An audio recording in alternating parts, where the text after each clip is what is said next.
Greetings and salutations, everybody. Welcome to the best damn movie-related show on the planet, the John Campea Show, coming to you from right here on my YouTube channel. I am, of course, your host, John Campea, and it is an awesome honor and privilege, as it is every day, to have you, our international friends, get together with us to talk about our favorite things in the world, movies and movie news on this lazy Friday. Congratulations, guys. You made it through to the end of another week, and nobody wants to do anything on Friday, so we're extra grateful that there are those of you who decided to come on in and check out the show with us today, and we hope that you're heading into a marvelous, fantastic weekend. And speaking of Mr. Marvelous and Mr. Fantastic, it's the one Mr. Robert Meyer Burnett. Robert, how you doing, sir? Well, now I'm going to try and stretch my arm across the entire room, but it's not working. It's not working, John. By the way, the shirt. I meant to ask you about the shirt before we started the show, but what's the background on the shirt? This shirt is it's the Earth Navy from Space Battleship Yamato 2199. That's why I wanted you to bring it up. You can't. I have a high back chair, but the back of it has the schematics of the Space Battleship Yamato. The back of your chair? Oh, no, the back of your shirt does. I was saying, wait a minute, the back of your chair has the Star Blazer I don't know if you could see her. I could turn it here like this. Can you see this? Oh, that's awesome. Yeah. I love that. Space Battleship Yamato. I've loved it since I first saw it as Star Blazers when I was a little kid. And, I've been bombarded by Facebook ads for really obscure genre t-shirts, and the late great John Schnepp was the master of genre finding t-shirts. Those. Yeah, he would, and so whenever I see something that I like, I'm like, oh, click. So I know they're unlicensed, and I know I probably shouldn't be buying them, but I love this. It was subtle and cool, so I had to get it.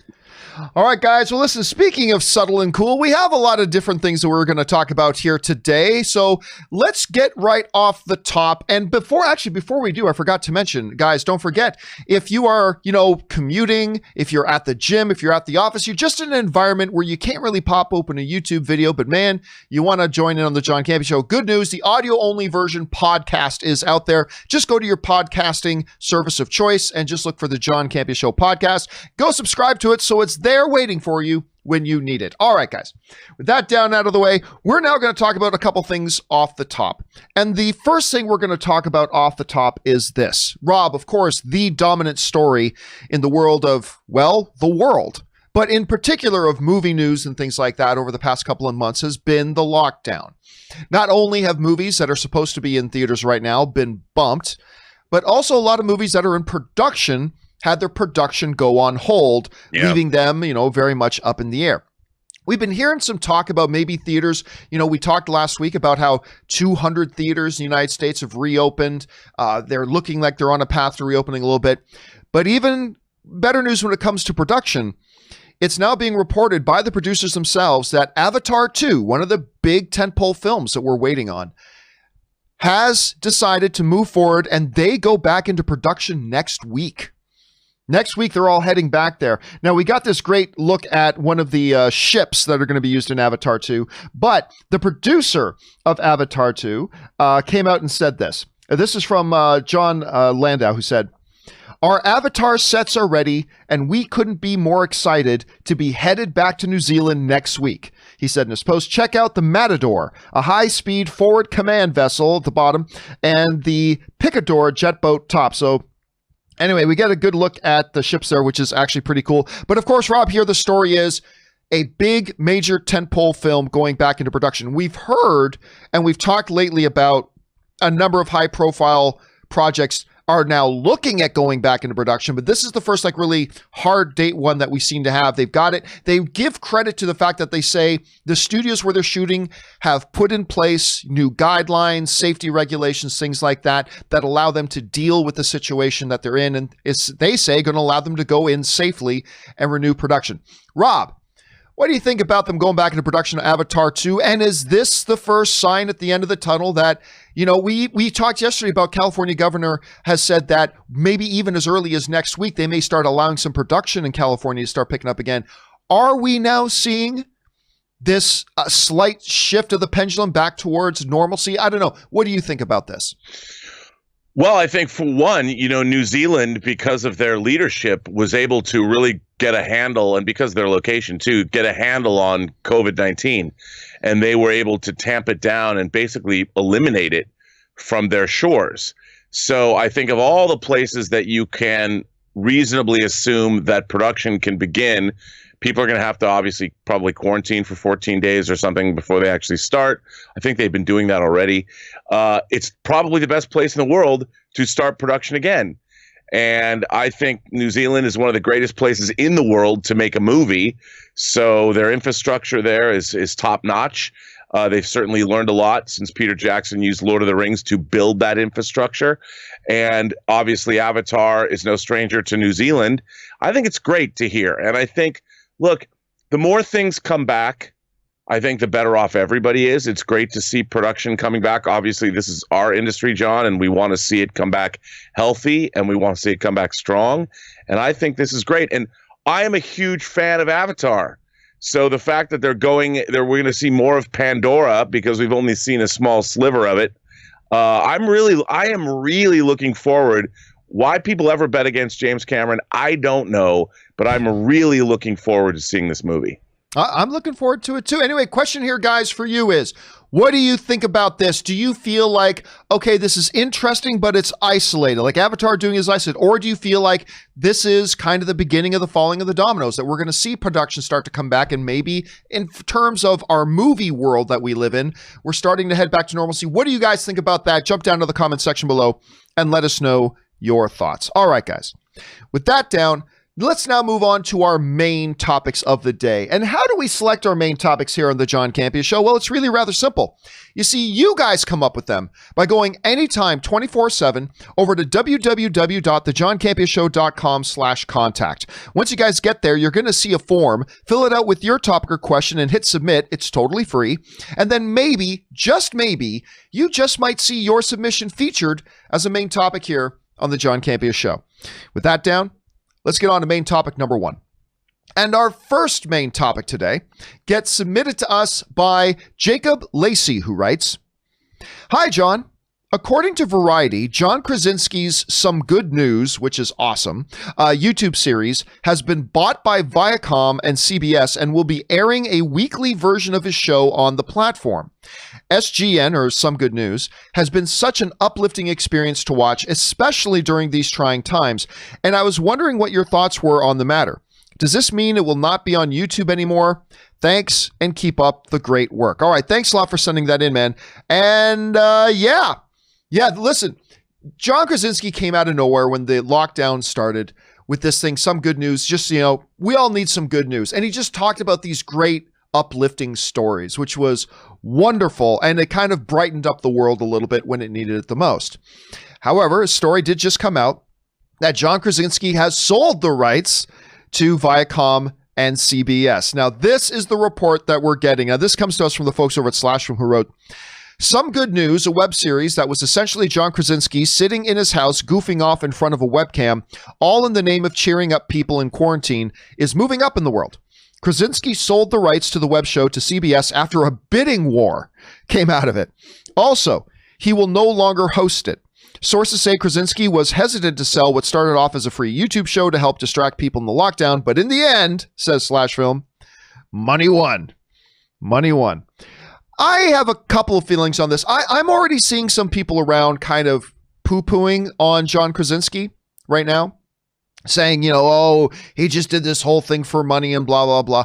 I have a completely different take on that. First of all, John Krasinski is one of the hottest properties in Hollywood right now. There have been many times in his life, I'm sure, that he is hurt for money. Right now is not one of them. Also, I got to point out, whatever deal he made, and even though there was a bidding war, don't think that this was a $100 million deal. Don't think this was some massively lucrative deal or anything like that. And I think the other thing that a lot of people got to keep in mind, Rob, when looking at this Krasinski situation with Some Good News, is the fact that, and we talked about this, I said this on the show a few weeks ago, he can't do this show for much longer. I mean, while he uses a cheap little camera and a terrible little mic and doesn't have lighting or anything like that, the fact of the matter is a lot of work goes into those videos. And the reality is, as Hollywood was starting to ramp back up, it became clear and obvious he's not going to be able to do this show anymore for much longer. There is very soon going to come a date where he's not able to do Some Good News, which has been the best thing on YouTube. It has absolutely been the best thing, biggest smile on our faces thing, like just a dandy little thing to put on it. Every time a new episode comes on, I know Ann is reaching for the remote and wanting to pop on the new episode. It's just uplifting and fun and good.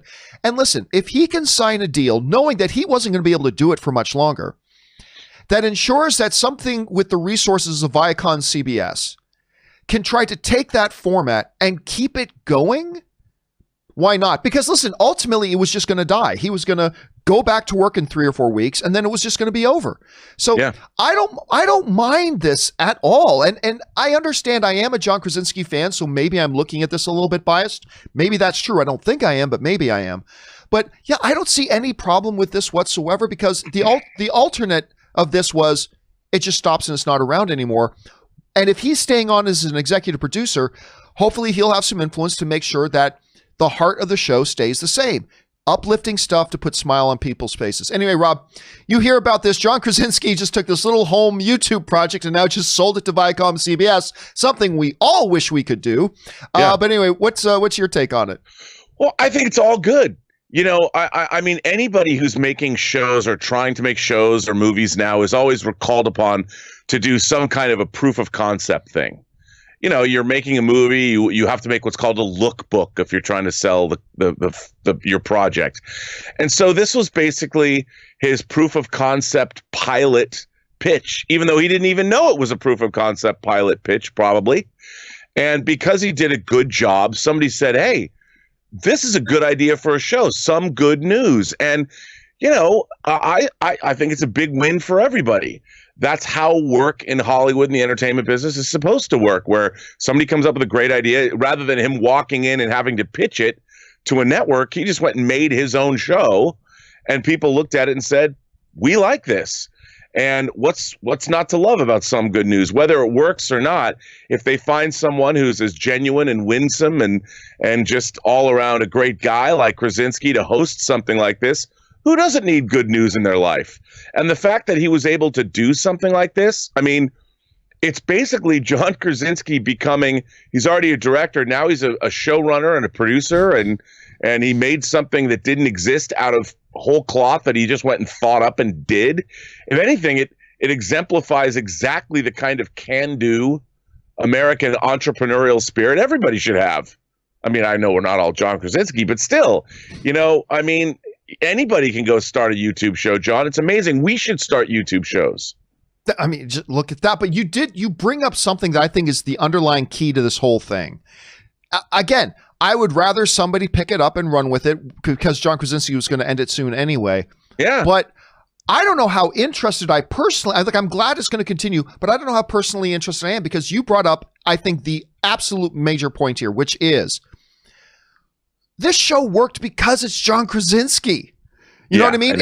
This was very much a John Krasinski show. It was his charm, his disarming character and charisma that just come the way, whether it's the way he's talking about, I had today to face my nemesis, internet comment trolls, and all this kind of stuff, and just the way he carries himself and his charm. You want to see Jim. Like, I know he's trying to get beyond Jim Helper, but you want to see Jim. And I just don't know, can this concept work? And let me ask you, can this concept work if it's not John Krasinski doing it? Or was this because, like you said, he never developed this as a pitch? It was really built around him and his personality. Can it work with somebody else doing it, Rob? Look, I think it can. I mean, clearly they've got an idea, or maybe this is just a case where some studio executive comes up with this idea and develops into a huge bidding war, and it's never going to work, but Krasinski will get paid.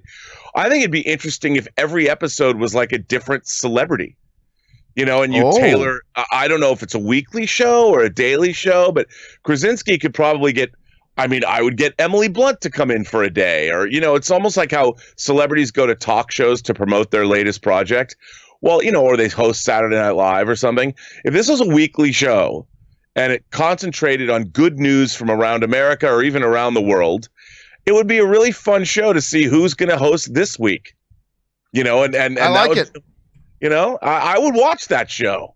I think that's a great idea. So anyway, question here is, guys, for you. What do you think about this? Do you look at it more, skeptically? You say, he took this thing and just sold it for money.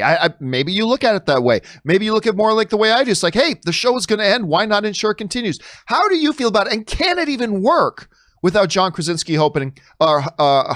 Jump down into the comment section below and let us know your thoughts. All right. With that down, let's move on to main topic number 2.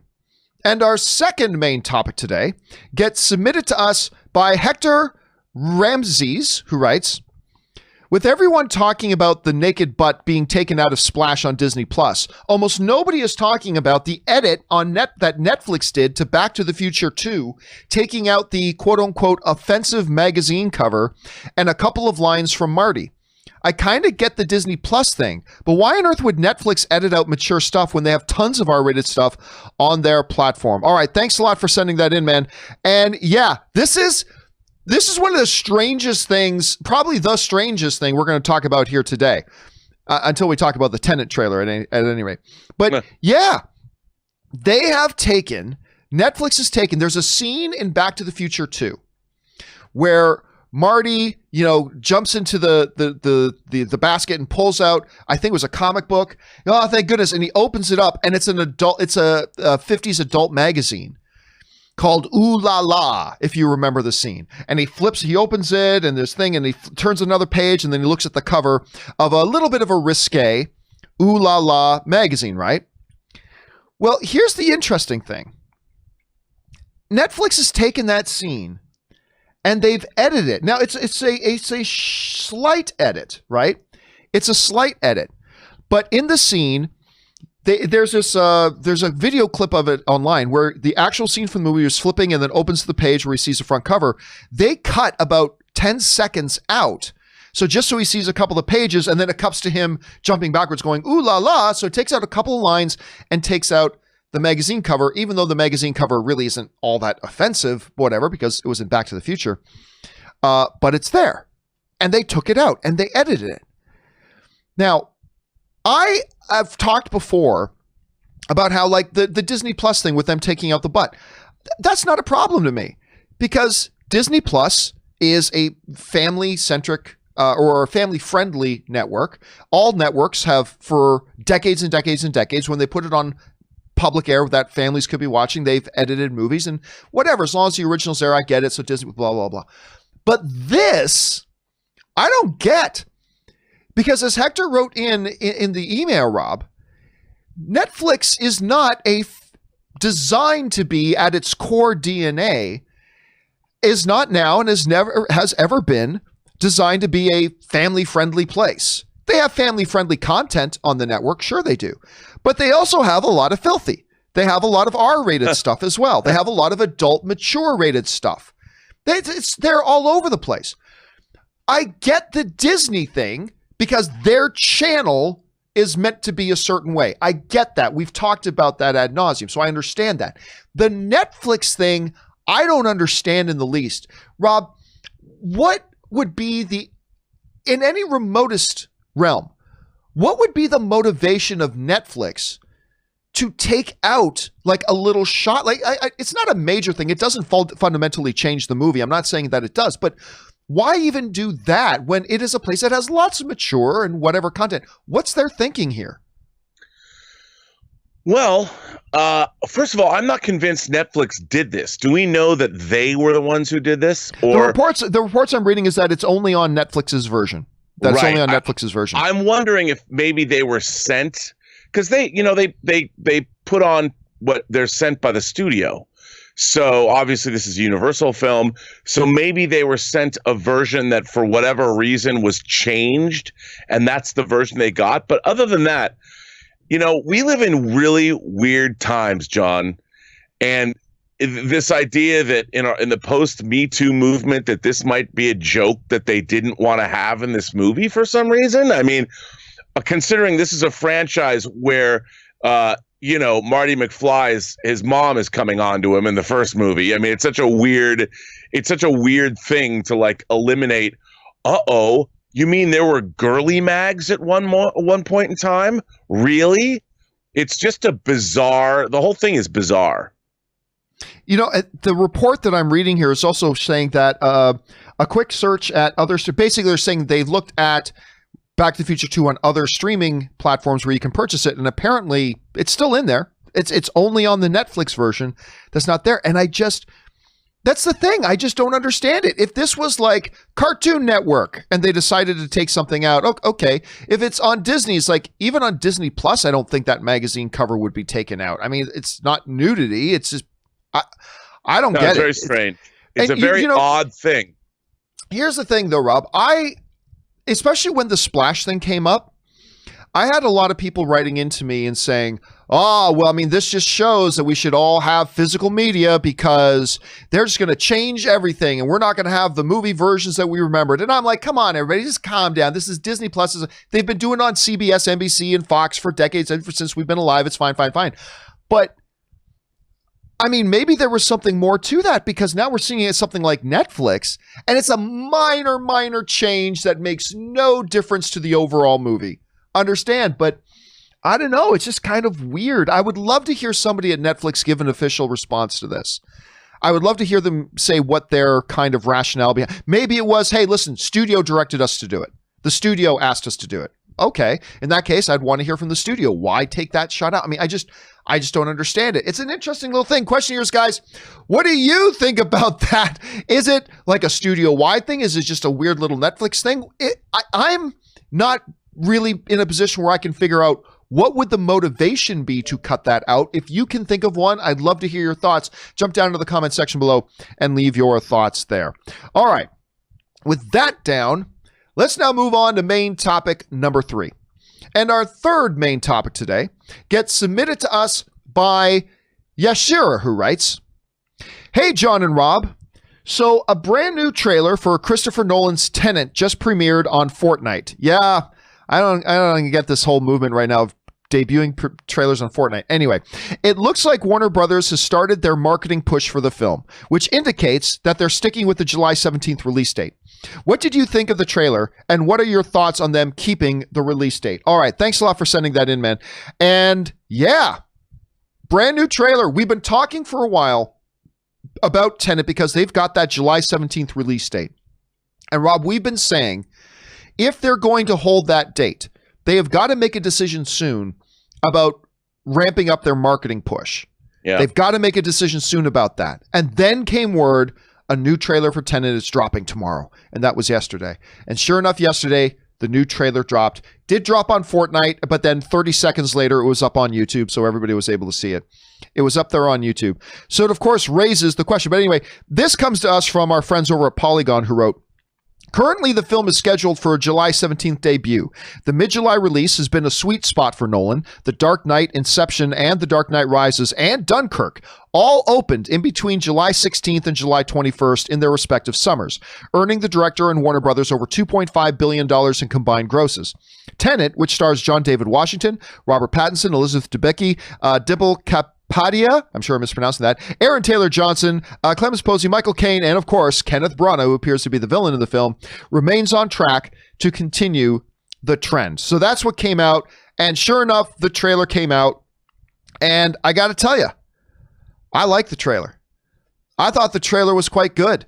It was very distinctly, and I'm not going to say it's the best trailer I've seen in a year. It's not. But it's a very distinctly Christopher Nolan trailer.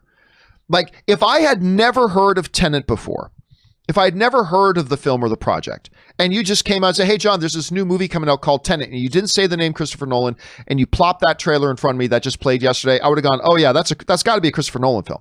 That's got to be a Christopher Nolan. Just look at it. Look at the way it moves and all that kind of stuff, revealing stuff, yet not revealing a lot of stuff. So I watched it, and I liked the first trailer. I liked the second trailer a little bit more because, Rob, one of the things I've always been saying about what I want to see marketing campaigns for movies do is bit by bit start to reveal this is what this movie is. You know, that first trailer doesn't give us anything. It says, boom, car flip, woohoo, some kind of weird time thing. Okay.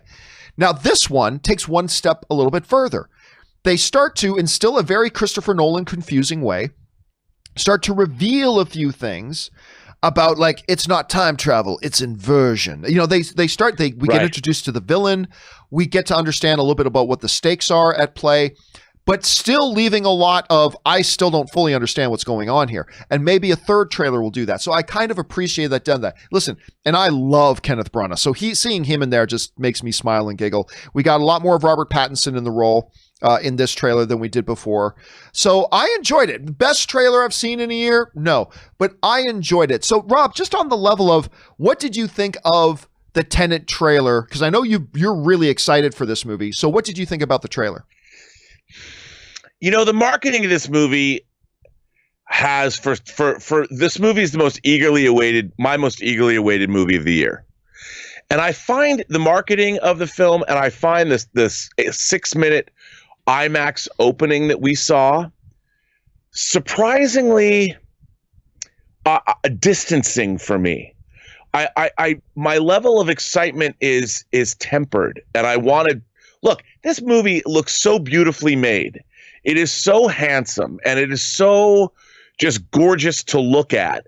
And all the acting looks terrific, and the globe trotting and the locations, and even the end of this new trailer was, I was like, wow, I wonder if they did with that. The airplane Yeah, I'm like, thing, I wonder if they did that for real, you know, but I found it, and it's intriguing, and I don't know if it's quantum mechanics or how it all works, but I find my level of excitement, I want it to be boiling over right now, and it's on a simmer.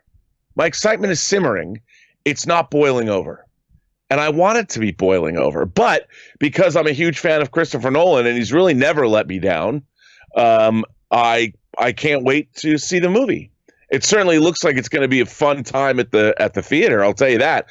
Nothing convinces me more that I want to see this on a giant IMAX screen than this new trailer did. I'm like, oh my God. I mean, it's got the globe trotting of a Bond film, and the cinematography couldn't be better. And whatever's going on, whatever inversion is, pretty interesting. So I want to find out about that. But there's everything in it is like, okay, looks good. Here's something I wanted to ask you, because you and I were talking earlier, and you said something to me that I thought was really quite interesting. And you made a comparison to say, you know, it didn't get me really revved up like the Inception trailer did. Right. And I thought that was a really interesting comparison, because this very much felt like it shares ancestral DNA with the Inception trailer when you watch it. So I'm just curious, I don't mean to put you on the spot, but I thought that was a really interesting thing you said about that. What was it about what is it that makes the Inception trailer work that much more for you, that it does get you really excited for Inception, that this one kind of lacked? You didn't prepare this, but I'm just curious, what would you say is the differentiating feature there? Well, there were things like, there were images in the Inception trailer, like the city folding over on itself. Oh yeah, that was gorgeous. You know, and there was images that from a visual standpoint were so, I'd never seen them before. And the reversing of things in this movie is not as dramatic or as exciting to me, because it's really interesting to watch time reversed for some things within a frame and not others. I think that's really clever. Like that whole car crash thing, like here's a car flipping over and then it reverses back, like they're turning back time, but only for that car. I mean, that's really cool. But I don't think it's as visually arresting as some of the things we saw in Inception, because you were dealing with the dream world. You were dealing with surrealism. And this looks more firmly set in a real world situation. But I just don't find the reversing of like the train, the plane barreling into the terminal or whatever, and listening to Robert Pattinson's character, which, by the way, another example of Pattinson doing a character role where he looks like he's great, but which makes me more excited for Batman. But the rest of it, the turning back time, the way they're doing it is interesting from a plot standpoint, but visually it's not, it doesn't delight me the way the visuals in Inception did. But I think that's because they're holding back a lot. And it is just the second trailer, I suppose. Yeah. We'll probably see more. But Rob, this leads us into the next part of the discussion, because I think this is important and this is a pressing issue. we've been saying, okay, if they're going to hold that July 17th release date, they got to start putting out trailers. So here they come, and they put out the trailer. Yep. Something interesting, though. At the end of the trailer, it doesn't say in theaters on July 17th. It just says coming in theaters. Now, that's not to say that means they're not doing the July 17th thing. But a lot of people have assumed, understandably so, that with this trailer coming out now, that must mean that they are completely planning at this stage to hold that. Well, we know they have been planning to hold the July 17th date, but if they're putting out trailers now, that must mean they are locked in on July 17th.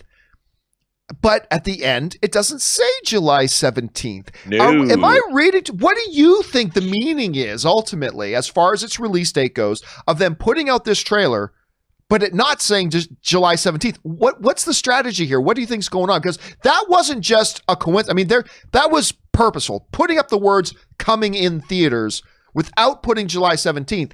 Does that mean they're just they think they're still going to do July 17th, but they're hedging their bets a little? I mean, I don't know what's going on here with that. Does this trailer tell you that they are keeping that July 17th, that they aren't, or they're just trying to stay flexible? What do you see? Well, you and I talked about this very thing before on this show, where we said that we were gonna see a new Tenet trailer in the next 2 weeks or something, and we did. We saw it, and we said that they probably they could push out their decision maybe as far as June 15th. But that's the reason there's no date on this trailer, because look, we are seeing an uptick in coronavirus cases in states that have opened. And this clearly is something that is not resolved. Whether movie theaters can open when they want to is not, I don't think, a sure thing.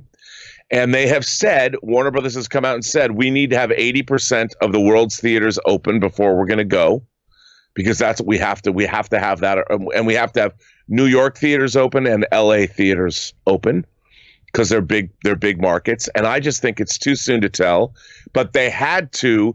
They can still drop Tenet trailers and get the marketing revved up, but they still have enough time to pull back if they can't. You know, I think we'll see stuff from Tenet up until the 15th of June, and I'll bet you by the 15th of June, if not before, we will have a definitive answer whether it'll keep its July 17th release date. Now, there are some people mentioning, and I did notice this yesterday myself, but there's some people mentioning in the live chat right now that in the description of the video that's on YouTube, July 17th is there. I don't think that means much, though. I mean, no. I think that, the fact is, how many people, 3% of people actually read the description of a video? I mean, it's actually what's in the trailer. So I don't know. I'm kind of feeling similar in a way. I think them putting out this trailer says to us they are still targeting July 17th. If they weren't, I don't think they put this trailer out right now.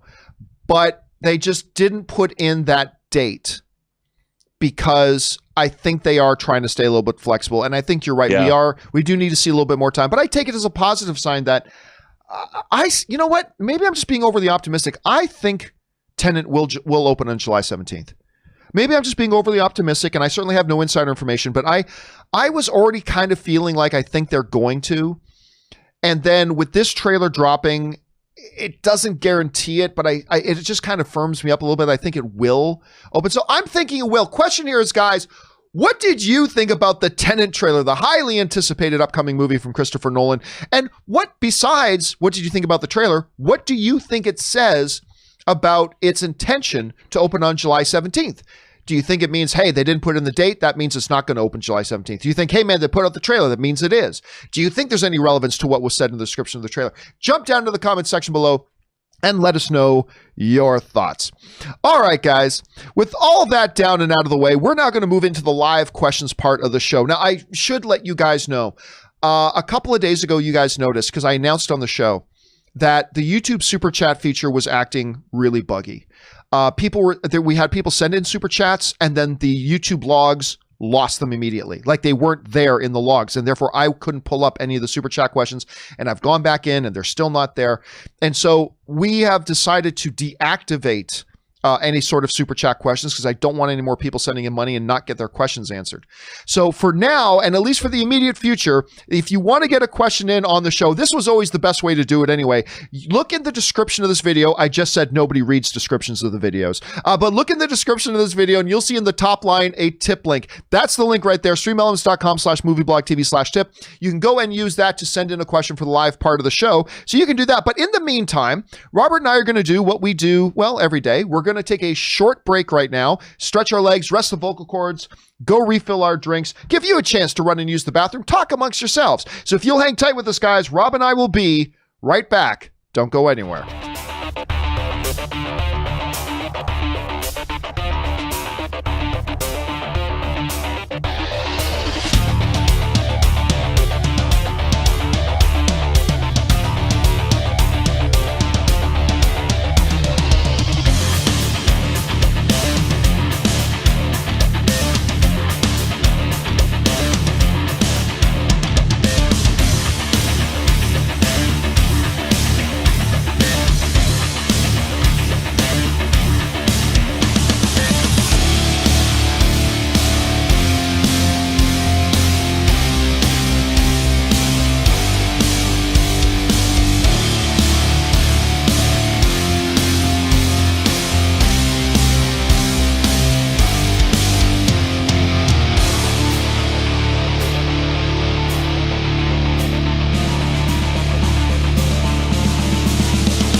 All right, guys, and we are back. Thank you so much for your patience and indulgence as Rob and I took a little bit of a break there. And now, without any further ado, again, guys, if you want to send in a live question, simply use streamelements.com/movieblogtv/tip. You can find the link in the top of the description of the video. And now let's get on over and start taking those questions you guys have been sending in. And we're going to start things off here with Kel, who writes, I'm excited to see a completed cut of Zack's Justice League. My question is, how much of a different movie is this to what we've already seen in theaters? Is this a totally different movie, like 80%, 90% different, or just a few scenes here and there? I think it probably lies somewhere in between. Because, Rob, one of the things that Aaron and I were talking about yesterday was the fact that, and by the way, I had to give a shout out to you on yesterday's show because I was saying that I thought what they should do and what they would do is just take it as it is and just put it on HBO Max without finishing it. And you said to me, John, I think you're going to find that this thing is a lot more unfinished than you think. And it turns out in that Hollywood Reporter article that came out in their interview with Zack and Deborah Snyder, it is a lot more unfinished than we thought. I mean, they said, because they said in there is no CGI, no post-production, none of it. Like, it is a lot less finished than we thought it was. So, and it got me and Aaron talking about, well, how is 20 to 30 million dollars going to be enough to finish that? The answer might be the fact that it's not that much stuff. Because we got to keep remembering, because I think I forget this sometimes. This isn't a brand new movie. This isn't a brand new movie. This isn't like Solo, where they had to come in and reshoot 90% of the movie. That's not what happened on Justice League. So maybe 30 million is enough, because it might not be that. So I don't think it'll be like 80 or 90% different. I'm thinking it's probably going to be like 25% different, maybe something like that. I'm just guessing, by the way, at this point. But with them only saying it's going to cost 20, 30, it can't be that much stuff. I don't know. What do you think? Oh, I think it's going to cost more than 30. You think they're going to go well over 30? Yeah, because, I mean, what people, I've been going back and forth with people on Twitter. They're telling me I don't understand anything about filmmaking, which is hilarious. But the idea that when these big tentpole movies are made, the process of visual effects begin before the movies even get shot. Right. With pre-visualization, whether they're storyboards or whether they're animatics. And you're constantly cutting this stuff into the movie, and then as you get finished effect shots, and then you get live action footage. Like when you cut a scene in a superhero movie now, a lot of it is shot against green screens, right? So you have a green screen assembly, or let's call it a fine cut of a scene, where you finished a scene with all the live action material that, say, takes place on a rooftop. Like we saw the rooftop scene where Batman battles a parademon in what came out from Justice League already, toward the beginning of the movie. That whole sequence, there wasn't one shot, I don't think, maybe an insert shot, where you didn't have some kind of green screen cityscape replacement shot. Now, before that scene was even shot, it was probably done in animatic form. And then they already know, okay, here are the angles we're going to use. Then you go shoot the live action. Then you edit the live action together. And once you have a locked cut of that live action, then you turn it over to the effects houses who start, and it could be more than one, who start doing all of the CG backgrounds. So it's a very iterative process that goes on through the entire post-production of a movie. So there could be a lot of scenes in Snyder's cut of the movie that are indeed finished. But when you're doing an entire film, and indeed a movie that's 4 hours long, and according to that article, there's both a 4-hour version and then there was a 2-hour and 20-minute version that the studio wanted him to do, which was rougher because there probably wasn't as much done because he was cutting out all this material he wanted to keep. That it's a process. Remember, he was on the movie editing for 4 or 5 months. So there's a lot of work that was already done, but I'm sure it's unfinished throughout the movie. And they're also going to have to ramp up. A lot of those effects houses probably all those assets are probably still on hard drive somewhere. They don't throw things away. And they could use the work right now. And everybody can use the work right now. So it makes sense, but I think what was so frustrating to me is that people are saying that we said there's just an assembly cut. People don't get that an assembly cut is a cut of a movie that is usually put together by the editorial staff while a movie is being shot. Every day you get the previous day's footage and you assemble it together and you see where it's at. So the director can come in and say, I want to look at this scene. I want to make sure we got everything. But nobody considers that. You don't show that to anyone. It's just literally an assemblage of footage. It's only when you end shooting, and a director should usually take some time off, clear their head, a week or two probably, and then he comes back or she comes back and starts working on the movie in earnest. So an assembly cut is not even something that you show people. It's only for internal use, and then you actually start cutting the film. And I don't think people get that because they're always going, well, it's more than an assembly cut that exists, and you and Campea don't know what you're talking about. I'm like, no, we do. We get it. So this film was deep, deep, deep into post-production. And so I just think that this is almost like a patchwork quilt that has lots of unfinished parts of the quilt in it. That you think it's going to cost more than 20. But the question they're asking, though, is how different will this be? Like, will it be a 90% different film? Will it be a 10% different? Like, how different do you think this is going to be from what theatrical got released? I'll bet it's pretty different because think about the length alone. if they really do go and restore what he thought was his definitive 4-hour version, it could be very different, I would think, because, Justice League was about 2 hours long. So if you're looking at a 4-hour version, there's 2 more hours there. And if you think about it, remember, visual effects cost money by the frame. Yeah. So you're looking, if you're going to do a 4-hour version of this film, and again, we saw in the trailers that there's a lot of footage, finished footage, that was never seen in the Joss Whedon cut. And there's a lot of character backstory. So just the length alone, I'm like 20 or 30 million seems very cheap to me. I would imagine I would have pegged it at 50. But again, I don't know. But just in terms of time, if you look at time, I mean, a 2-hour movie or a 4-hour movie, that's a lot of money. It's a lot of money. Yeah, the one thing I said on my companion video yesterday was like, I never thought they would spend another dollar on it. I never thought they would spend another dollar on it. I thought they put it on HBO Max, but I never thought they'd spend another dollar. But if you're going to spend money on it, I hope they're willing to spend enough to make it right. I hope that if it does require more than 30, that they're willing to spend more than 30, but we'll have to wait and see. All right, we need to move on here. We spent a lot of time on that one. All right, LeBurn98 writes, if this is a success for HBO Max, could we perhaps see some form of the Snyderverse continued as HBO Max exclusive content? I'm thinking something like the canceled Joe Manganiello Deathstroke film as an example, perhaps on an Extraction-like budget. I don't think so. I don't think so. And here's why. Rob, this is what I said on my companion video yesterday. I'd like to know your thoughts on this. You think about sample sizes, right? Warner Brothers decided to change direction of what they were doing with the DCU because they had more than three, but if you want to just look at the stuff Zach was connected with, a 3-film, full films released sample size to see how do audiences respond to it, how do critics respond to it, how does our box office do, and all that kind of stuff. 3 fully released films. I don't know that a novelty project, and sometimes people use the word novelty in a negative connotation. I think it can be a very positive thing. And I think that's one of the things that the Snyder Cut has going for it right now. There's a novelty aspect to this. Like, it's something we've never seen before. We've never had a situation, Rob, exactly like this. We've never had a situation exactly like this. This is such a unique set of circumstances.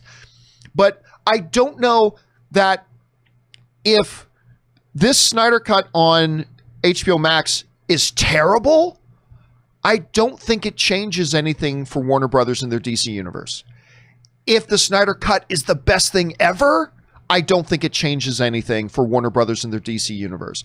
Because I don't think, Rob, we were ever going to come again across a situation like this with these exact circumstances that create this perfect storm. So I don't think there's anything any of us can look at what happens with the HBO Max thing that's either going to make it go pro or con. I think if it's terrible, it's not going to hurt anything. If it's awesome, I don't think it's going to help anything else. So I don't know. No, I don't think that, if this Snyder Cut is received well, then all of a sudden they're going to greenlight a Joe Manganiello Deathstroke thing. I don't think that'll happen. Stranger things have happened, and maybe they will, but it's just a very unique set of circumstances that have created this, and I think I don't know, Rob, that's what I said about it. What do you think about it? Look, I totally agree with you. I think we saw both Justice League and David Ayer's Suicide Squad suffered from what I would call a failure of the executive branch. The studio executives at Warner Brothers were looking across the road at Disney and their success, and they were trying to emulate that success without doing what Marvel did by laying down the groundwork. And Suicide Squad was more successful than Justice League was, but they were still movies that were completely interfered with by executives who were second-guessing themselves after the money that was being spent. Everybody was just freaking out, afraid for their jobs, and it turns out rightfully so. And it's a very unique situation. But I don't think that on HBO Max with this Snyder Cut, I think it'll probably absolutely wind up being the best version of Justice League that we can have, because Zack Snyder will have, he says he's never watched Justice League, but I think the final Justice League itself is something to look at on how not to make a movie, how to squander a bunch of goodwill. And I think he's going to go back, and if nothing else, Snyder does have a very distinct vision, And we were robbed of that with Justice League.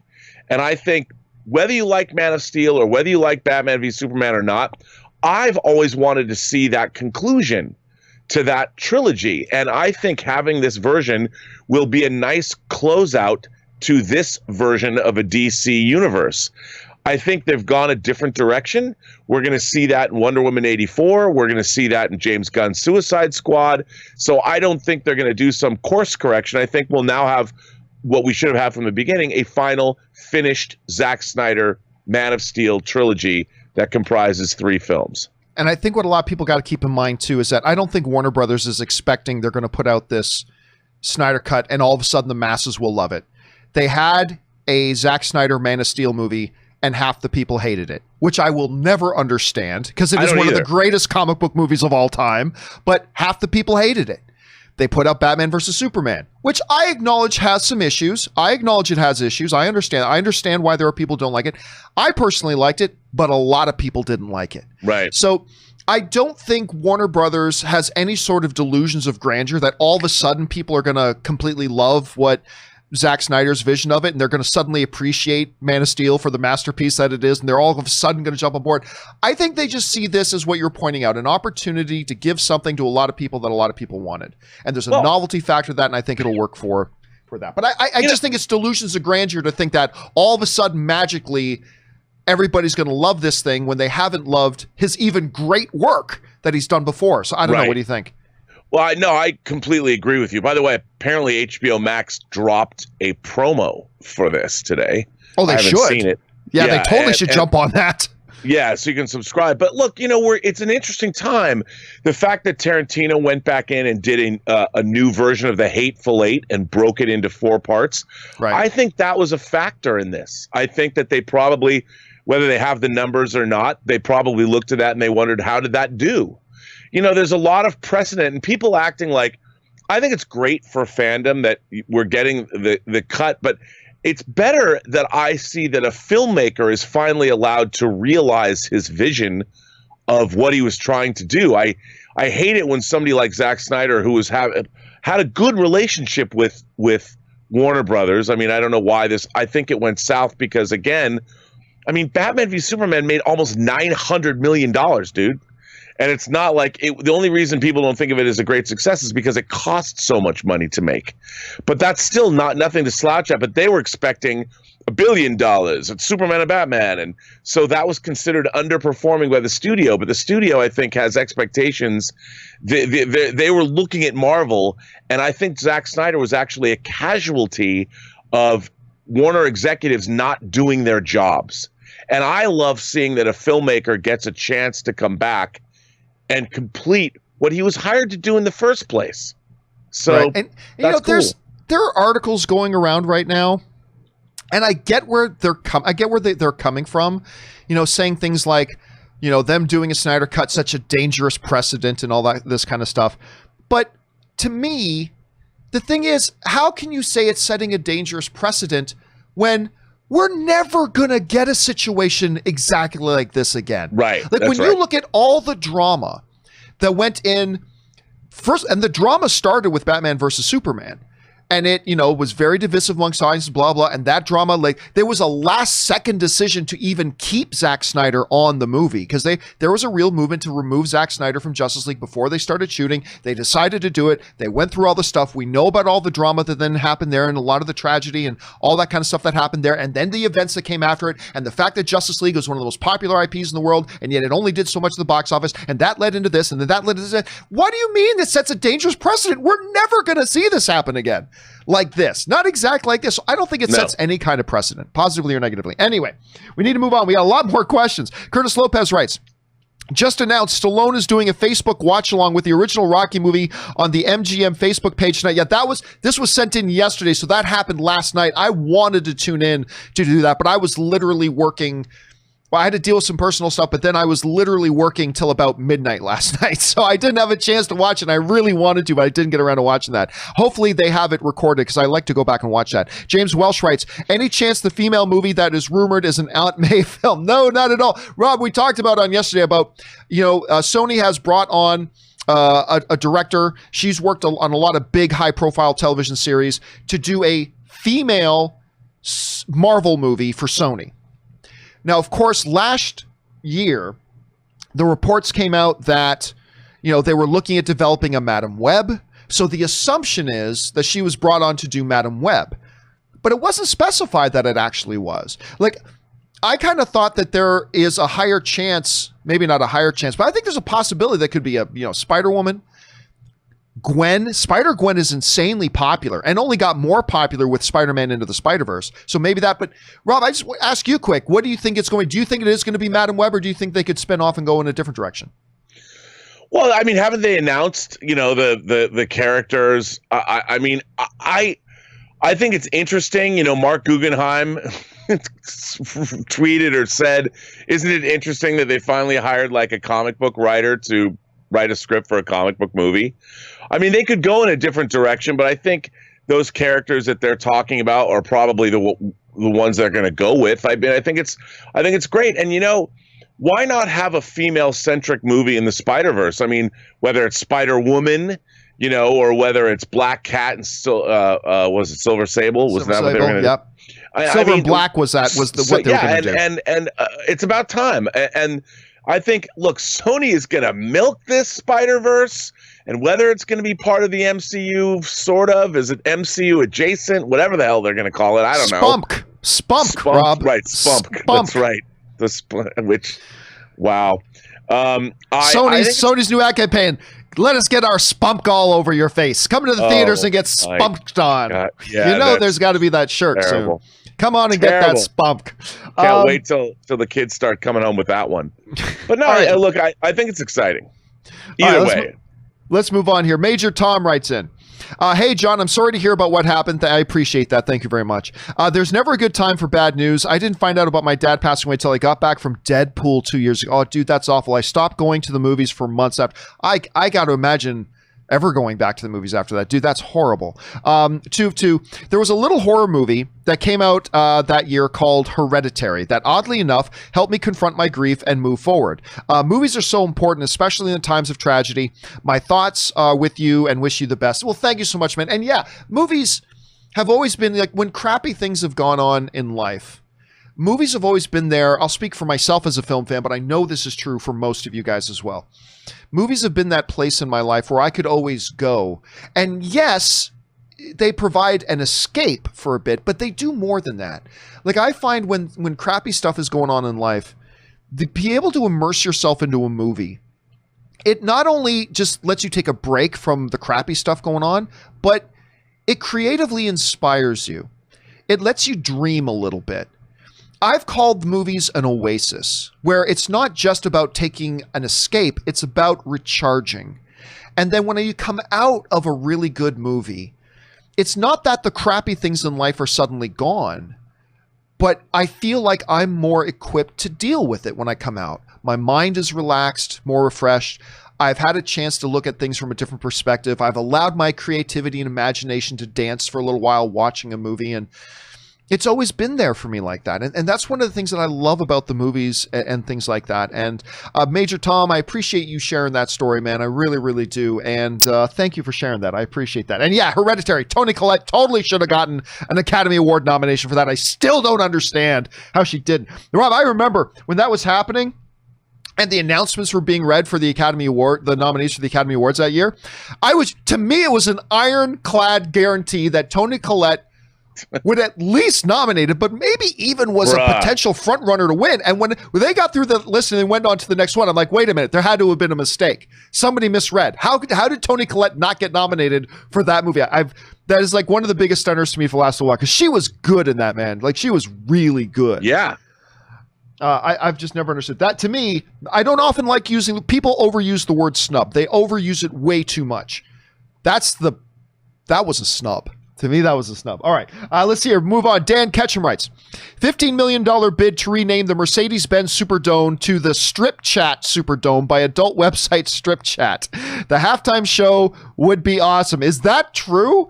I have not heard that a port, because listen, a lot of sports stadiums, they sell naming rights to make. That's why you've got the Air Canada Center, because Air Canada put up money for it. Why you've got the Nokia Center, why you've got the Staples Center, why you've got the Ford Arena, why you've got this, right? Companies will pay money to have their name put on the name of a building. I guess it was only a matter of time before some kind of porn industry came in. The Strip Chat Superdome. Bring on the filthy. All right. Nathan Diggs writes, Man of Steel is in my top 7 of all comic book movies. I also believe it is the best pure superhero origin movie ever created. I don't know that I disagree with you about that, as a matter of fact. Iron Man, Batman Begins, Captain America, etc. Do you and Rob agree or disagree? Thanks. Listen, I mean, you guys all know what I feel about Man of Steel. It's the most underrated comic book film of all time. I think one of the greatest comic book movies ever. In terms of just a pure origin story, man, yeah, it might be it was such, Rob, the thing about Man of Steel, and I don't want to talk about Man of Steel too much because we talk about it all the time, but I know. The thing about Man of Steel was, it as an origin story, to me, it's so beautifully delved into what was going on internally in the hero as he was becoming something different. You know, what was changing in the character? What was the character struggling with and dealing with in that metamorphosis of going from what they thought they were into what they would become? And that's one of the brilliant things that Zack Snyder did in Man of Steel that made me appreciate it so much. And yeah, Captain America, the First Avenger, I think is a great movie. I really enjoy that movie, and it's a good origin story. But it really was a story of, I'm a skinny kid, beep, now I'm Captain America, you know? So as an origin story, I think I might agree. It might be the best origin story for a superhero I've seen on film. I don't know. But anyway, Rob, what do you think about that statement? Well, to me, it's just a different kind of an origin story. The reason that I love Superman so much, I mean, Man of Steel so much, Zack Snyder's Man of Steel, is because it's a science fiction movie, you know, and it's a science fiction movie about, I'm an adopted kid, you know, and again, it deals with an adoptive family. And I know that that's always been part of the Superman story, but I thought that it was a great look at what would happen if Superman came to Earth now, today, in our world, and what would happen if Kryptonians like General Zod show up in our world. Captain America, the First Avenger, a movie that I love. I adore that film, but it is not set in our real world. It's set in the world of the MCU, whereas they made a distinct kind of like Christopher Nolan's Batman trilogy, because remember, Christopher Nolan was also a producer on Man of Steel. They were trying to make these movies set in our world, the real world, and what would the ramifications of that be? And I loved what Man of Steel did with that. I mean, I still got a letter today even about Superman would never kill. He could do something else. He could put Zod in the Earth's core and keep him there. I'm like, what? No, you're dealing with a villain who is going to kill all of mankind. There is no putting him away somewhere. He's made his intentions clear. He's got world engines destroying the planet. He's got to go. There's no, we have to be nice because I'm Superman and I can't kill. That's not what this movie was about. And I loved it for that reason. I agree. Very, very much. I've had that argument with people ad nauseum. All right, next up, Nathan Diggs writes in, and with a big tip. Thank you so much, Nathan, for supporting the channel on that level.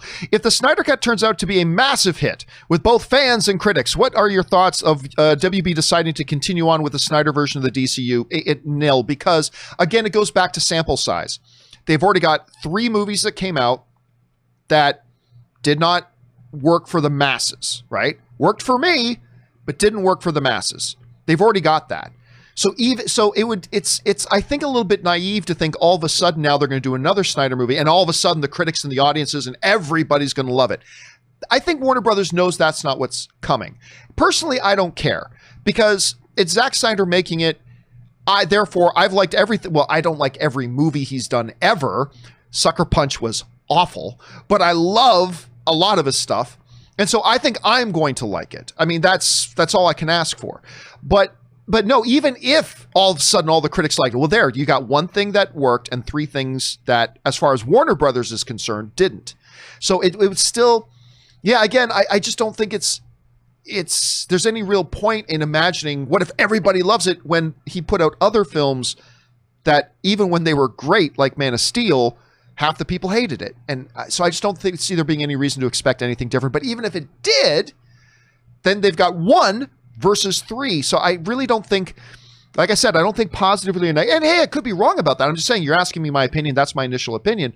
But I don't think it'll change things much one way or the other. Ryan Lohner writes, the final season of Netflix's She-Ra remake was just released, and it actually does a lot of the same stuff as Rise of Skywalker, except it takes the daring extra step of actually making that stuff good. One of my favorite shows, not just animated, but ever. Rob, to my shock and surprise, I have no desire to watch She-Ra and the Princesses of Power, or whatever it's called. I have no interest to watch it in the world. But to my shock, I've heard a lot of people love this show. Like, love this show. And I'm like, okay, I think I watched, because my wife wanted to check it out. So I think I watched about 10 minutes of one episode, and I'm like, yep, I'm out. I mean, hey, if other people like this, awesome, but not for me. So, whatever. But have you heard people talking about it? Because I even think I saw an article on one of the major trades yesterday about why She-Ra Princess of Power is one of the best television shows on TV right now. I'm like, what? But hey, I don't know. Have you heard anybody talking about it? I've heard a few people, because I've got some friends who are big He-Man aficionados, and I'm like, it's great. I would imagine, I mean that most of the shows like that are getting, especially that have a almost 40-year pedigree, they would have to be good. Otherwise, they wouldn't survive in this environment when there's so many good animated shows. And I've heard it's good.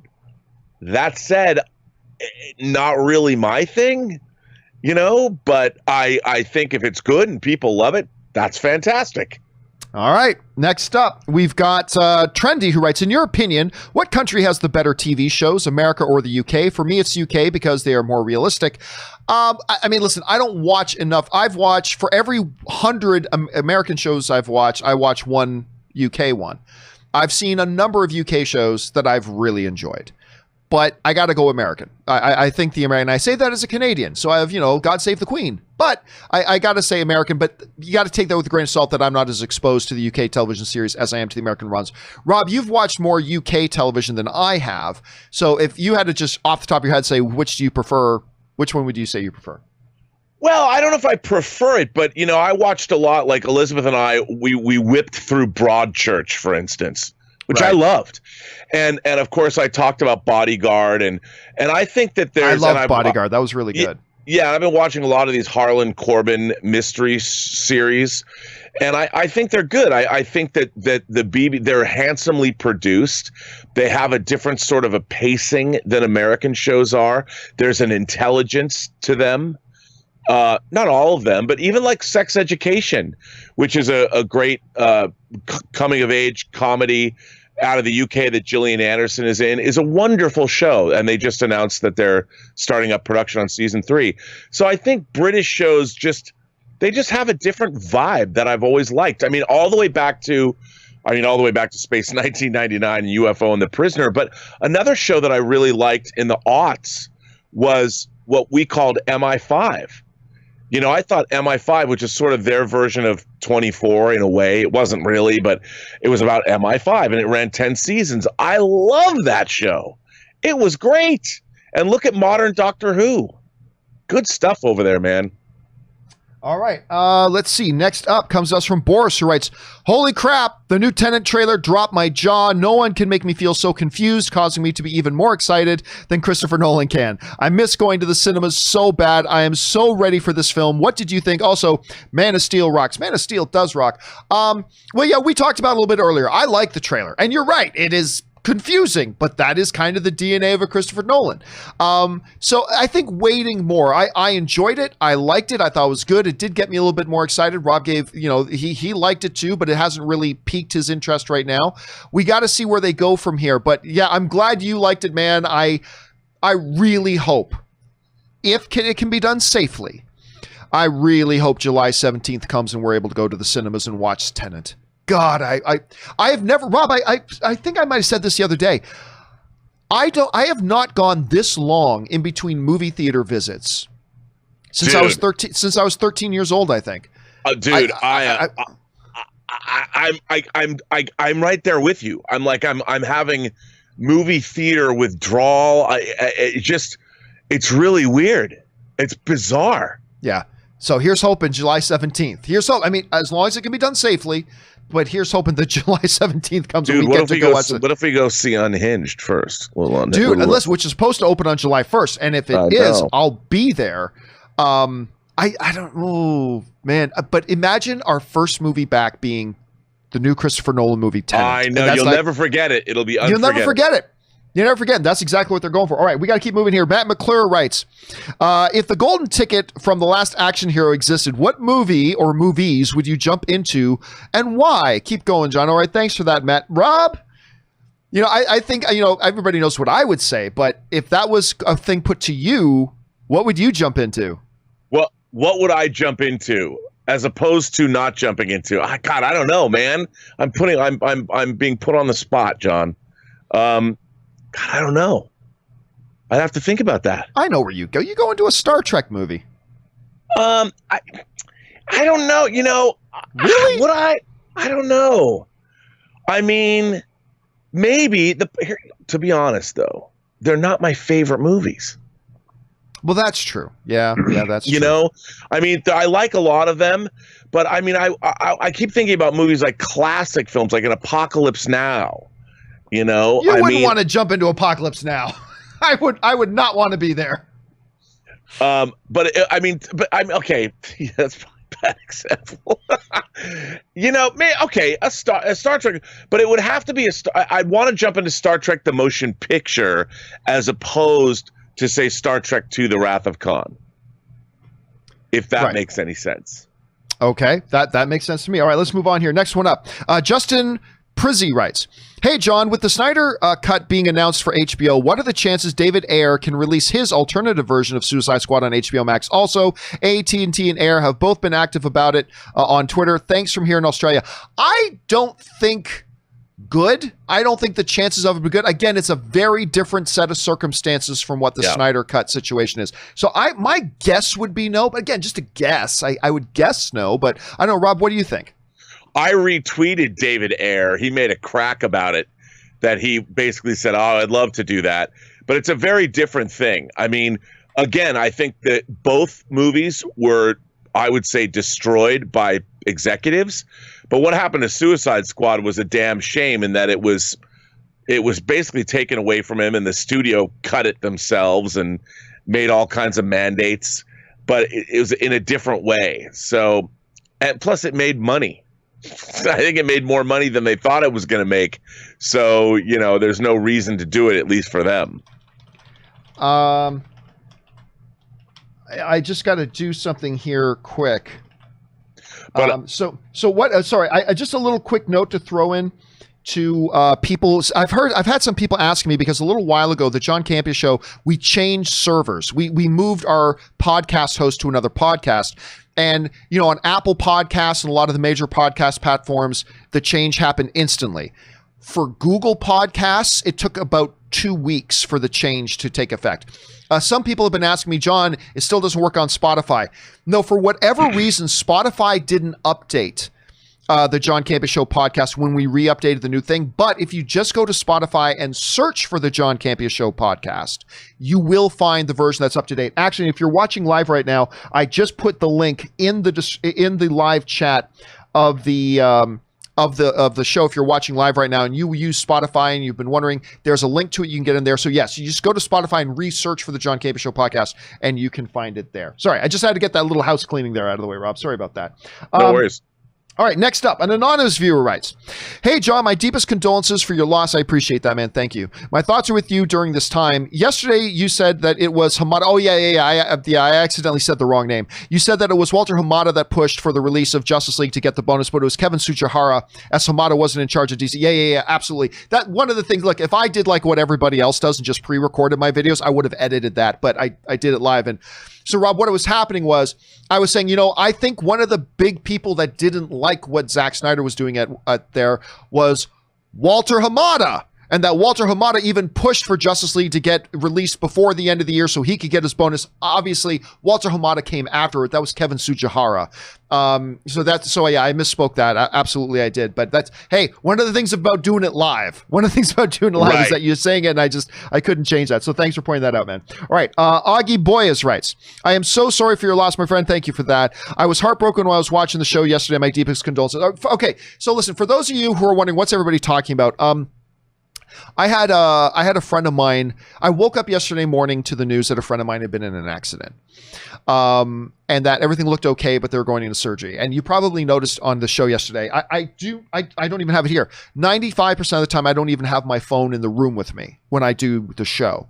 And a bunch of you saw, and I even noticed, we're pointing out in the live chat that why is John constantly checking his phone? It's because I was constantly looking at my phone because I kept looking for updates. And I had talked to Erin about it before we started the show. I told her my friend was, whatever, and blah, blah, blah. And then just as we were starting on the live questions part of the show, I got the text that she had died. And so that's, by the way, I have to apologize to everybody for that, because again, it happened live. I didn't know how to respond to it. I didn't know. And so my first thought was, I'll tell you what I should have done. What I should have done was sucked it up when I read the text. I should have thrown a question. This is how I would handle it differently now. I should have thrown a question to Erin so I could take the camera off me. I would have thrown a question to Erin. And while Erin was answering it, I should have sucked it up, gathered my thoughts together, put it aside for a minute. And then, because a lot of you guys, I had to put out an hour and 45-minute companion video yesterday because we didn't get to very many of the questions you guys sent in yesterday. And, I take that seriously. You guys support the show financially by sending in a tip. I want to get to your questions, at least as many as I can in a show. And I should have sucked it up, and I should have just composed myself for 20 more minutes or 30 minutes, gotten through more questions and done. But it kind of blindsided me a little bit. And so, Erin said, what's wrong? And I just told her, I just said she died. And I'm like, okay, you know what, guys? Hey, let's wrap up today's show. And I put on my smile and whatever. And I appreciate, by the way, all the well wishes from you guys that you sent in. And thank you for your patience and understanding the way I dealt with it. Probably I could have dealt with it better, but I appreciate your patience and indulgence for that. I really do. So anyway, for those of you who didn't see yesterday's show and you're seeing, what's everybody talking about? Sorry for what happened. That's what happened. And I appreciate the good thoughts, Zach. I really do. All right. Speaking of people sending in questions, we still have a lot to get through. So Murray Reich writes, I watched your video on the rise of Skywalker. That's right. I've been telling you guys for a few weeks, I'm going to do a self-therapeutic video on the rise of Skywalker and why, for me now, 5 months later, really why it didn't work. So I finally put that out yesterday. You can see it on my YouTube channel. Anyway, I watched your video on the rise of Skywalker and I really loved it. Oh, thank you so much, man. I can watch like 1 hour of this just to make me feel better. I would like to add one more thing, is that the movie felt like an apology letter for The Last Jedi. I felt like 2 separate movies just to make everyone happy. And I think, listen, Rob, you saw the video that I made. My underlying premise of it was all these problems they're going to lay out all point back to one thing, that when they started the new trilogy, even though I love one of them, I like the other, even though I like them, when they started the new trilogy, they did not start with a plan. They didn't have a plan. They didn't chart out how the 3 films will go, and they just decided to wing it from movie to movie. And I said, that's fine. Winging it can work for a little while, but at some point it catches up to you.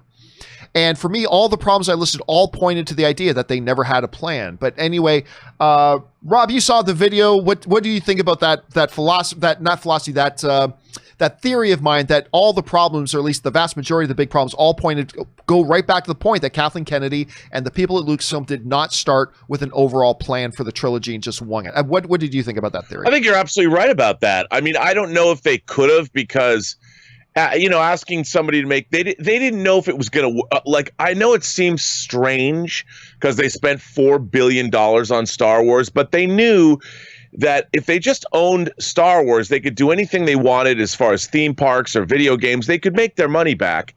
But the movies were a risky proposition.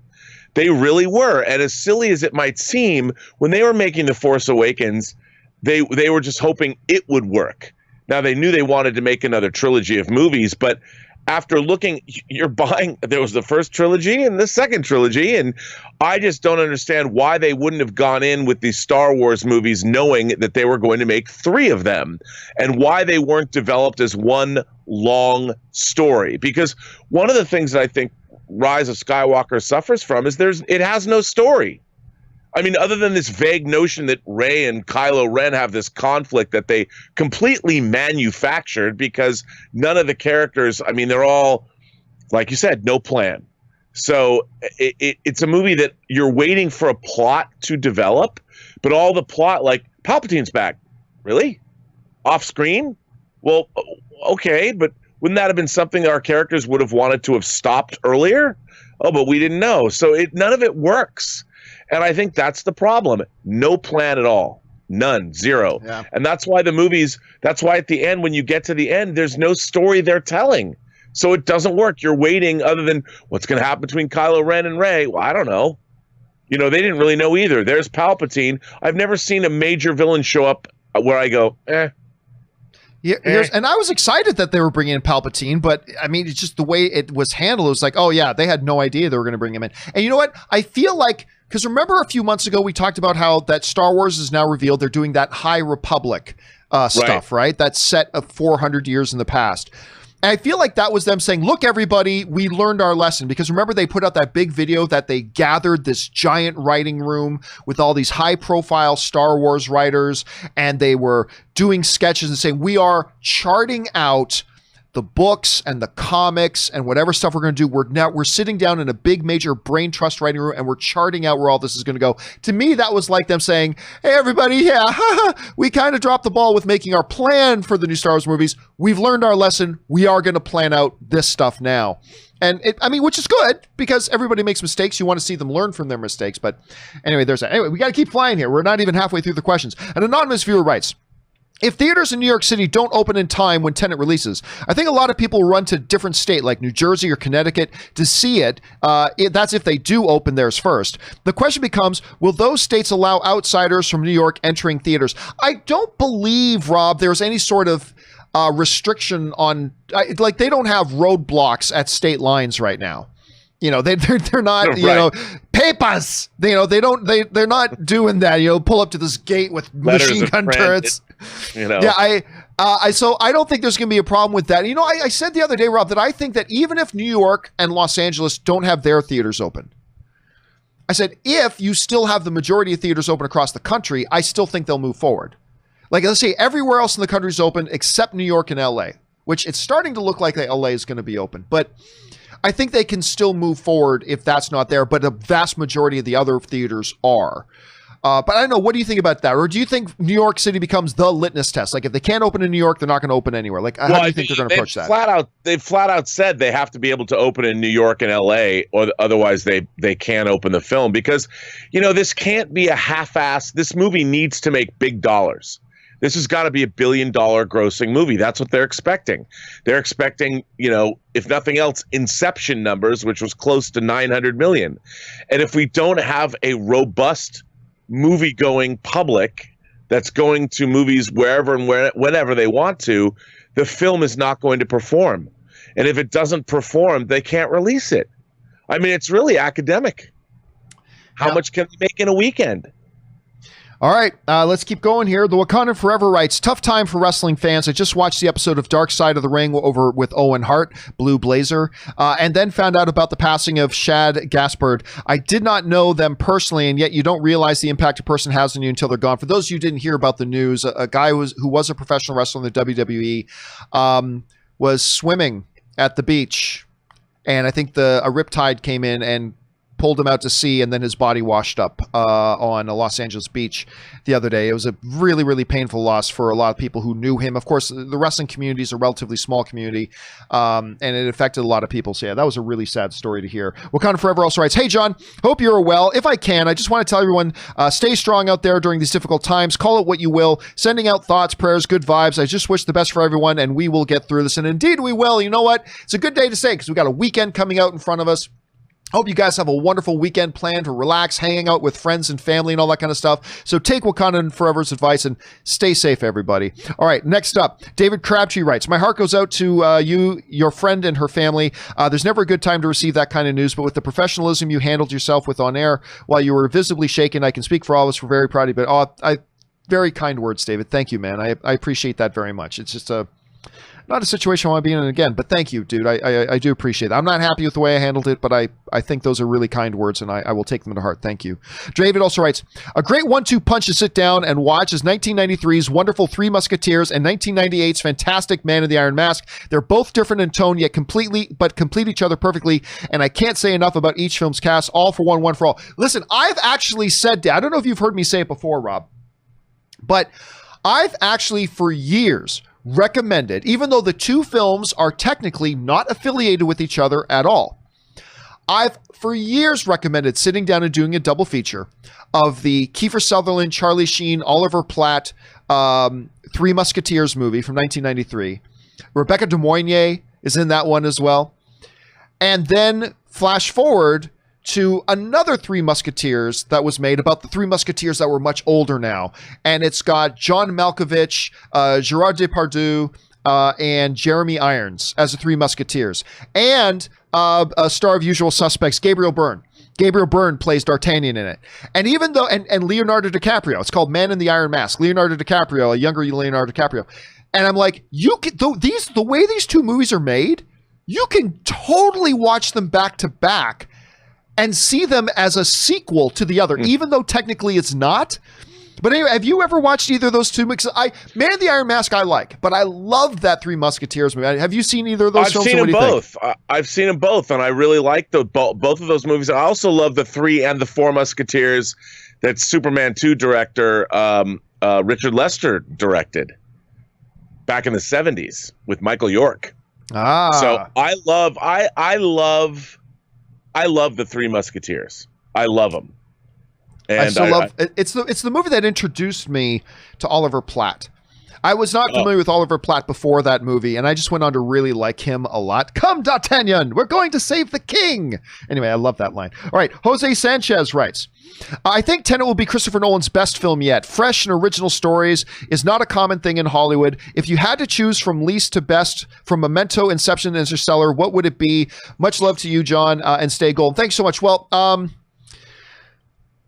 best out of those, Memento. Second best, Inception, and then Interstellar. Interstellar is actually, while I like Interstellar, make no mistake about it, I like that movie. It is my second least favorite Christopher Nolan film. So yeah, for me it would be Memento. What's your first? My least favorite? Yeah. The Dark Knight Rises. Ooh. Which I still like. That's the thing about Christopher Nolan. He hasn't made a movie I don't like. But yeah, I would say my favorite Christopher Nolan movie is Insomnia. Actually, that's my favorite Christopher Nolan movie is Insomnia. But my least favorite is The Dark Knight Rises, and I still like it. I like The Dark Knight Rises, but it's just my least. What would you say your favorite and least favorite of Christopher Nolan's films? I think my favorite Christopher Nolan movie is Inception. I really do, and I love Memento. I really do. I love Memento, but I also love The Prestige. I'm a huge fan of The Prestige. It's just the end. I love The Prestige, except the reveal at the end. It's good. I know. Yeah, it's like, it took a lot of wind out of my sails, but I still think it's a brilliant movie besides that. And I do love, I love all three of his Batman movies to varying degrees, but I think The Dark Knight Rises is the most problematic. Call it that. That's a good way to put it. All right. Next one up is Mandalorian of Gondor, who writes, so what should be considered official canon now that different versions of Justice League is coming? If I'm watching Aquaman's films and they reference Justice League, would it be for Whedon or Snyder's version? Thanks, John. And sorry for your loss. A ship is on its way into the West. Well, that's a nice analogy, actually. The movie is canon, but I suspect... And Rob, I don't know what you think about this. It's just a suspicion. I suspect there's not going to be anything in the Snyder Cut that contradicts, other than maybe some minor movements that happen, like certain things. But I don't think there's going to be anything giant thematically that's going to differ other than being an addition to. So I think you can look at it both ways. I think officially canon is the movie that got released, but I think again, I'm just guessing. I'm guessing that everything else that comes in the Snyder Cut is just going to be in addition to, without really contradicting anything. So when you see that one throwaway, blink and you miss it reference to Justice League and Aquaman, you battled Steppenwolf. That's it. If you blinked, you missed the entire everything in Aquaman that had, other than that one line, you'd never even know Aquaman existed in the DC universe. But that could, I think by the time we see the Snyder Cut, that could reference either one of the versions. Rob, what do you think it's going to turn out to be? Well, canonically, does Aquaman and all the Atlanteans and everything that we saw in that movie, does that exist in the Snyderverse too? Or Wonder Woman? Canonically, what is canonical is a very interesting sort of a question. I'll tell you one thing. I'm probably going to go with the Snyder Cut only because he originated the DC EU. And also, I'll bet you that the nightmare sequence, the KNIGHT, the nightmare sequence in Batman v Superman Dawn of Justice, is referenced in Justice League and makes a lot more sense. And we know that Darkseid somehow appears in the movie. So I'm going to go canonical with the Zack Snyder version, at least in my own head canon, mostly because Justice League was very disappointing to me. And I can only think it can only go up, John. All right, next one up. The Halo Brony writes, I have been gone from Netflix for a long time to do my job, work on our land, games, and YouTube. I went to do a sneak peek and saw almost all the movies that came out in 2019 and more, like Pikachu, Bumblebee, Shazam, Godzilla 2. I am so hyped right now. Are all those movies on Netflix? I don't know. I don't know, but it is crazy because somebody else actually wrote in the other day and said, John, we are now entering the phase where all the movies that had come out in theaters, we've gone through the theatrical window now, and they're all starting to come out now, right? It is crazy when you're seeing that. It's like, oh yeah, that's how long it's been since we've been going to the movies. It's just crazy. I cannot wait to get back in. All right, next one up is Tiberius, who writes, hey, John and gang. John, I'm familiar with your opinion on Man of Steel. Of course, everybody is. And while I don't share the same enthusiasm for it, I appreciate your passion. I haven't heard your thoughts about the 1978 Superman movie and where you rank it among comic book movies. Thanks. Well, listen, Robin, I'd like to know what you think about this. The Christopher Reeve Superman movie, the movie that made us believe a man could fly, was their big marketing push for it. It stands as a seminal event in the history of comic book films. I mean, it was, for the longest time, it was the comic book film, right? It was the comic film. The only one. I will confess that, I watched the original Superman again 2 or 3 years ago. And I remember I mentioned it on my show and I said, I'll be honest with you. It doesn't really hold up great. I didn't think it held up great. Now, but again, it was from the late 1970s. I mean, so I don't have this super high expectation. The movies are made in the context of the culture that they exist in. And that was a movie that was made within the context and culture and the trends of what was the late 1970s. And in that realm, it was a profound experience. But there are very, very few movies, Rob, like say Annie Hall, right? Annie Hall was a movie from a completely different time frame and a completely different culture in many ways. But it really does. You could sit down and watch that for the first time today, and even by today's comedy standards, you can be blown away by it. But there's very, very few examples of movies like that. And so, yeah, like the original Superman is not in my top 10 favorite comic book films of all time. I know to many people that's sacrilege. That's fine. I can live with that. Obviously, I still enjoy the movie. I like it, and I appreciate and honor it for its place in comic book movie history. But, if a watcher came to me right now and said, John, we're going to freeze time for 2.5 hours so you can watch, everything else is put on hold and you can spend 2.5 hours watching any comic book movie you like, it's not going to be the original Superman. There's about 20 other comic book films I would probably go to first. But that's just my honest place where I'm at with it. What about you, Rob? Well, like you point out astutely, it's a product of its time. And what comic book movies have become over the last 20 years is a very different thing. Now, what I love about Superman, the same way when I think about Superman as a character who came to Earth in a different time, whether it's the late 30s or whether it's the 50s. That's the Superman that I grew up with, you know, the TV show, The Adventures of Superman, that was made in the 50s. The Superman, the movie that I saw, was a distillation of not just the character of Superman up to that time, but it's as much about an America that doesn't exist anymore. You know, the whole opening half an hour with Smallville and the evocation of that small town feel with your mother and your father and Glenn Ford and all that. It's just a whole different thing. It has no, other than it stars Superman. It's a very different approach to movie making. And like you pointed out, it's about a world that doesn't exist anymore, and trying to compare and contrast it to modern comic book films. I think modern comic book movies for most audiences are always going to be more entertaining. The special effects are better, obviously, and it's a tough thing. But for me, in terms of my movie-going experience, it holds a dear place in my heart because there was never anything like it before it came out. And I saw that movie in a giant theater with that John Williams score, one of his best scores, the whole movie, the Smallville themes and the main Superman march and the feeling it evoked in me. I mean, up until that point, Superman was like TV shows and animation like Super Friends. And to see something like that was mind-blowing in 1978, especially as a kid. Made you believe a man could fly. Well, listen, Rob, we've taken you over time again here. Thanks so much for being here. We're going to let you go because I know you got a lot of stuff you got to work on. No but worries. In the meantime, brother, we're going to have you. You'll be back on Monday. But in the meantime, where can people find you and your wonderful adventures online? You can find me on Instagram at Robert Meyer Burnett. Find me on Twitter at BurnettRM, or find me on my own YouTube channel, The Burnett Work, and my show, Robservations, the show about something. All right, dude. Always an honor and privilege to have you here, and we'll have you back again on Monday. Have a good one, Great sir. To be here. Have a good Memorial Day weekend. Thank you. All right, everybody. And we now move on to continuing with your live questions. We still got about 25 minutes here, so let's get through all the questions that we can here. Diamond, I think we're going to be able to get through them all. Diamond Dog's Puppy writes, hello, John and crew. John, I'm sorry to hear about your loss. I appreciate that. Of someone dear to you, it's never easy. I lost a friend recently, and it's always tough. Just hang in there and be as strong as you can and mourn the way you know how. I appreciate that. And again, thank you to everybody who sent in well wishes, not just today, but yesterday as well. I appreciate that very much.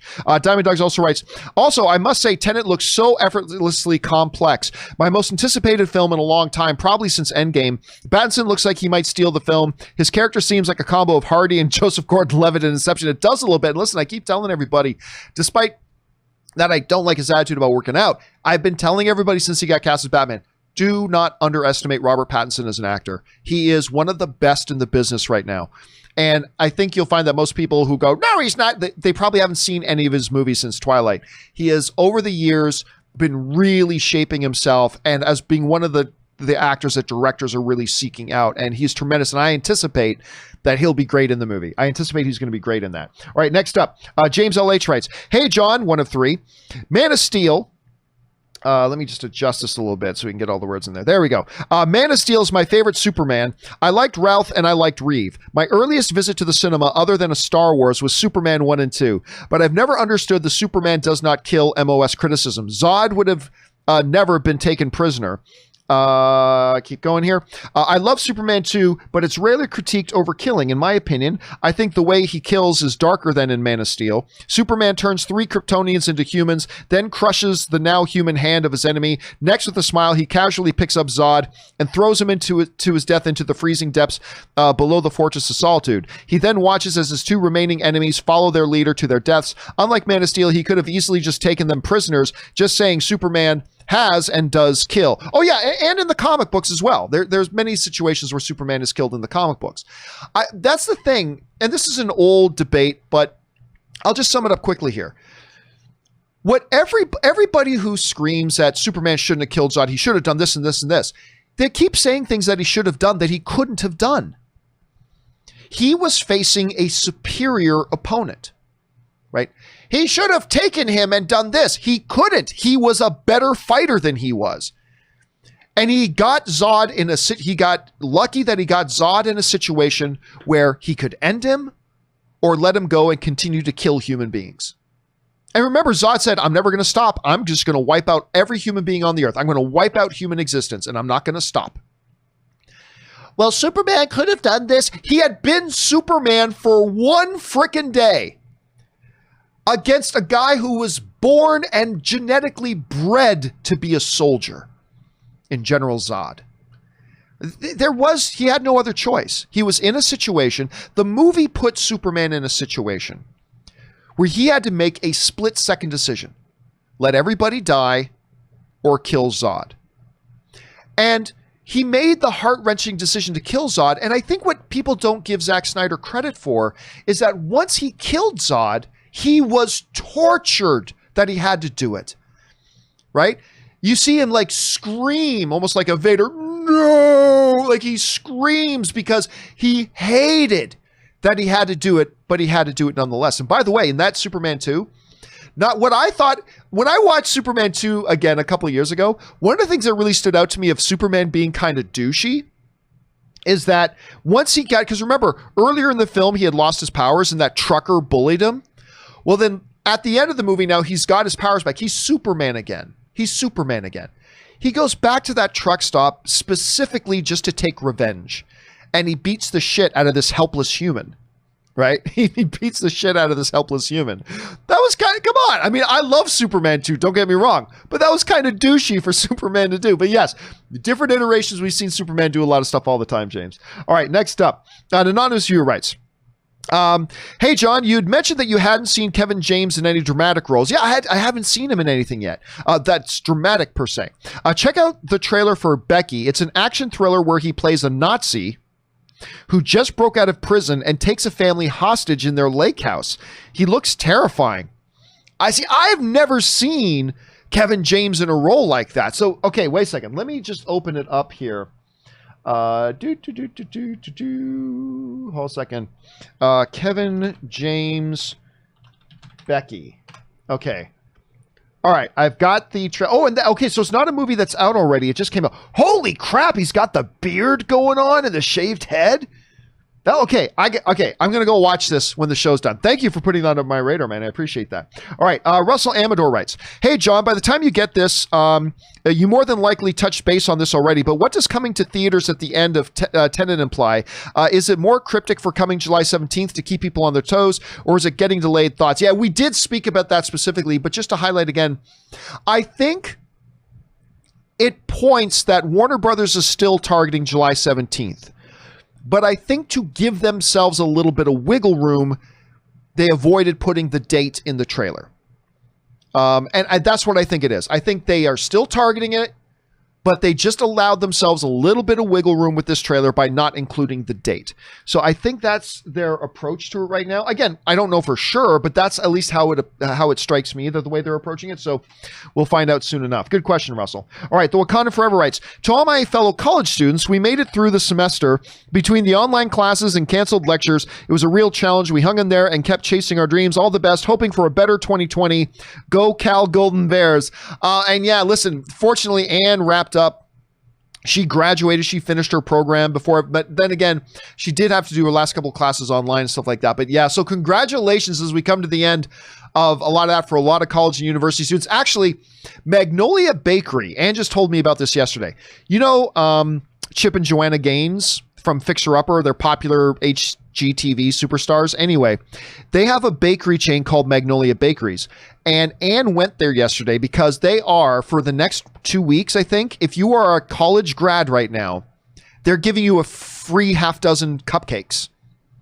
So Anne drove out because she loves Chip and Joanna Gaines. So she ran out to Magnolia Bakery and came home with 6 free cupcakes. And I got to tell you, I may have had 2 of them. They are delicious. So if you have a Magnolia Bakery around you, wherever you live, and you're a recent college grad, go take advantage of that because they are absolutely delicious. All right, an anonymous viewer writes, The Lovebirds is my most disappointing film I've seen this year. That's too bad. I didn't know it was out already. Not a bad film, but after The Big Sick, my favorite film of 2017, I love The Big Sick. I was expecting better from Michael Showalter and Kumail Nanjiani rather than a run-of-the-mill rom-com. Did Kumail Nanjiani though have anything to do with the filmmaking of that? Hold a second. Love Birds, IMDb. I don't know that he had anything to do. Did he write the script? Writers, Brendan Gale. No, he didn't write it. Okay, so Kumail Nanjiani didn't write it, unlike The Big Sick, which he wrote with his wife. Guys, Big Sick. Oh my God, if you haven't seen Big Sick with Kumail Nanjiani, Ray Romano, Holly Hunter, it's freaking awesome. It is freaking awesome. But, he just stepped in. And I like the look of Lovebirds, too. But, yeah, the moment they dumped it to, I think they dumped it to Netflix or Amazon. I can't remember. Once they dumped it on a streaming service, I thought, then maybe they don't like it that much. But I'm still looking forward to seeing it. I didn't realize it had even dropped yet. So I'm probably going to watch it myself. But thanks for giving me the heads up on that, Anonymous. All right, next up. Luis Cortez writes, I love this new Tenet trailer. Nolan really has the power to make an original film and make it seem like a blockbuster. Love the don't be so dramatic line, and it looks like we're going to have a great car chase scene. I can't wait for this movie. That ending was amazing. Plane crash, it would be so dramatic. They're not crashing from the air. Small plane? Okay, that part's dramatic. That was a really great way to end it. Because that gave it a little bit of levity. Because the rest of the trailer is very like psychedelic, like it's just kind of twisty, right? And it's still good. I mean, but it's very that. And then they get to the end and they just decide to throw in some humor into it, which I thought was a really great move. I also like the line, "How do you want to die?" Old. I like that. I thought that line was great. All right. Anyway, the Wakanda Forever writes, my dream superhero movie team up in an imaginary Earth 2 type scenario. I would have loved to see Christopher Reeve's Superman and Michael Keaton's Batman. They have always been my two favorite film versions of the heroes. Any two actors, characters you want. Now, I don't go into the hypotheticals very much. But yeah, for a lot of years. But remember, there was such a huge period of time when Christopher Reeve's Superman was the only Superman, and Michael Keaton's Batman was the only Batman. There was a huge period of time when that was the case. And so, yeah, for a lot of people, that was kind of the dream scenario. Seeing Reeve and Keaton together on screen, that was the dream scenario for a lot of time. So I totally get why you have that opinion of that. All right, next up. Diamond Dog's Puppy writes, hey, John, I couldn't forget the underrated film of the day, 2001's 15 Minutes. Yeah, I remember that one. Starring Ed Burns and Robert De Niro. It was a film ahead of its time when it came to videotaping everything, violent or otherwise. Smart flick with shocking twist thoughts. Yeah, I mean, it was all based on that whole 15 Minutes of Fame thing, right? Yeah, I remember liking that film. Now, granted, it's not a movie I go back and watch every 2 or 3 years. I don't think I've watched it in 15 years. I think it's been a long time since I've seen it, but I do remember liking it. And whatever happened to Ed Burns? It looked for a while like Ed Burns was going to be like one of the next big stars, and he never really quite broke through there, although I always thought he was a really talented dude. All right. Special K writes, have you seen the trailer for The Old Guard on Netflix with Charlize Theron and Chiwetel Ejiofor? It looks amazing. Can't wait to watch it. I did. And you guys know, I love Chiwetel Ejiofor. He's one of my absolute favorite actors in the world. And who doesn't love Charlize Theron? I got to admit, I didn't love the trailer. I thought that the trailer looked very paint by numbers. That doesn't mean that the movie won't be good. It's just a trailer. And I am curious to watch it because it's got Chiwetel Ejiofor and Charlize Theron. So I'm curious to watch it. But I myself did not love the trailer. I got to admit. It felt very, I don't know. The trailer to me felt kind of movie of the week-ish. If that makes any sense. I'm not sure. But again, I love these two performers. It's obviously my kind of thing. Immortal Soldiers. Okay, that's right up my alley. It's something I probably like. But yeah, look, we always talk about how the job of a trailer is to take your excitement level for a movie, no matter how high or how low it is, and bump it up a couple of notches, right? And having read the synopsis of the movie, then watching the trailer didn't increase my excitement. I mean, I'm very curious to watch it because of what it is, but I got to admit the trailer didn't increase my excitement personally. But I'll be looking forward to watching it though, nonetheless. All right, thanks for writing that in, Special K. The Wakanda Forever also writes, I saw Mike Tyson is training to fight again. Yeah, how crazy is that in his 50s? As well as making a guest appearance on AEW.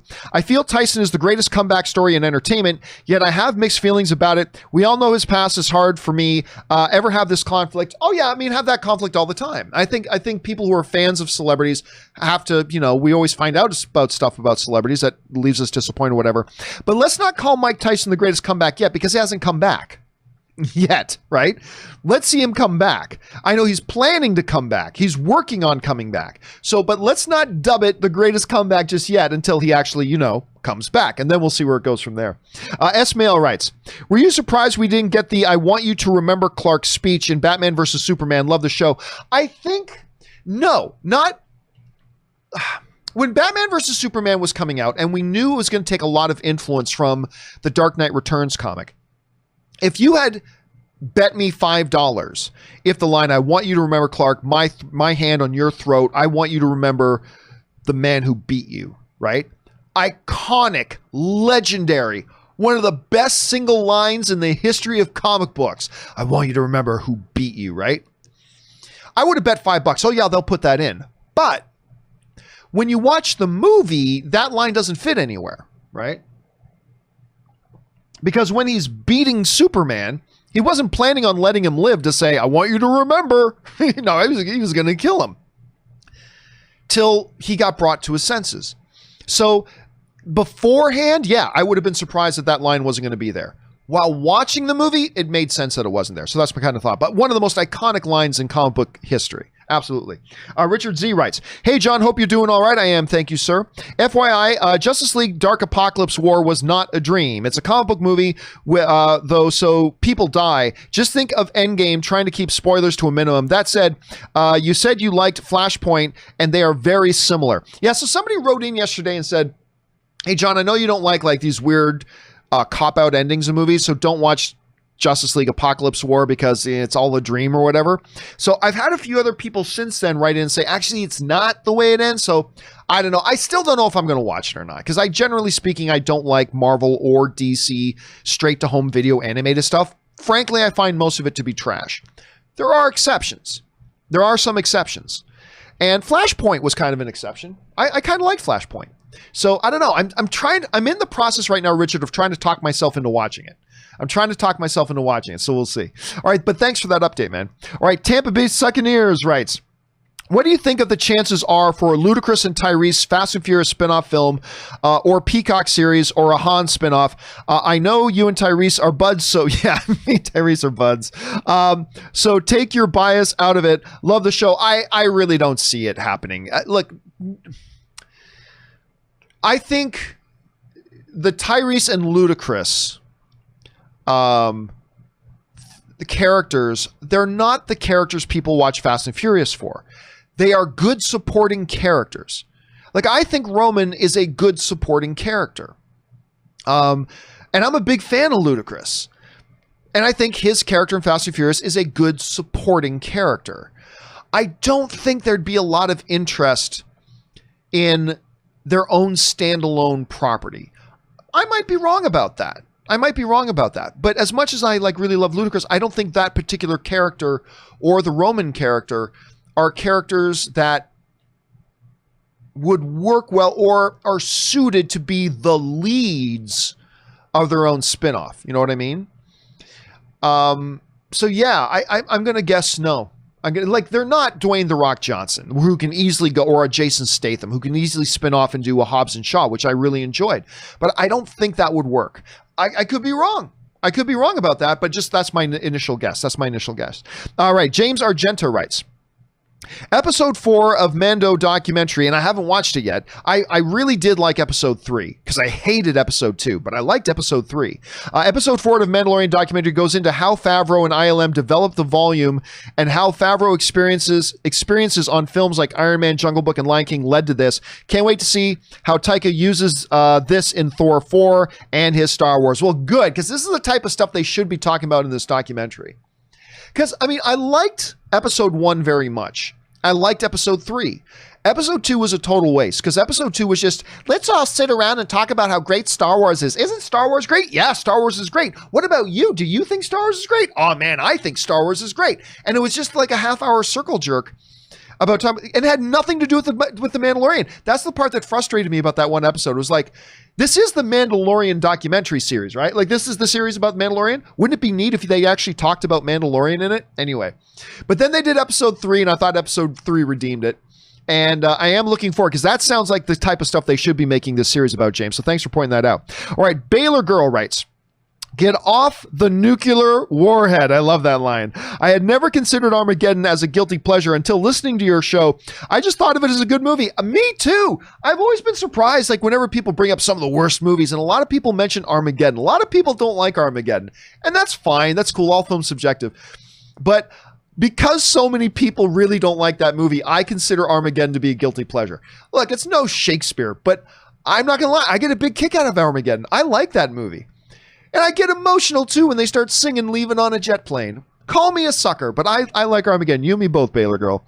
All right, James Bonner writes, hey, John, along with the others, I offer my deepest sympathy to you and yours. I appreciate that, man. Thank you very much.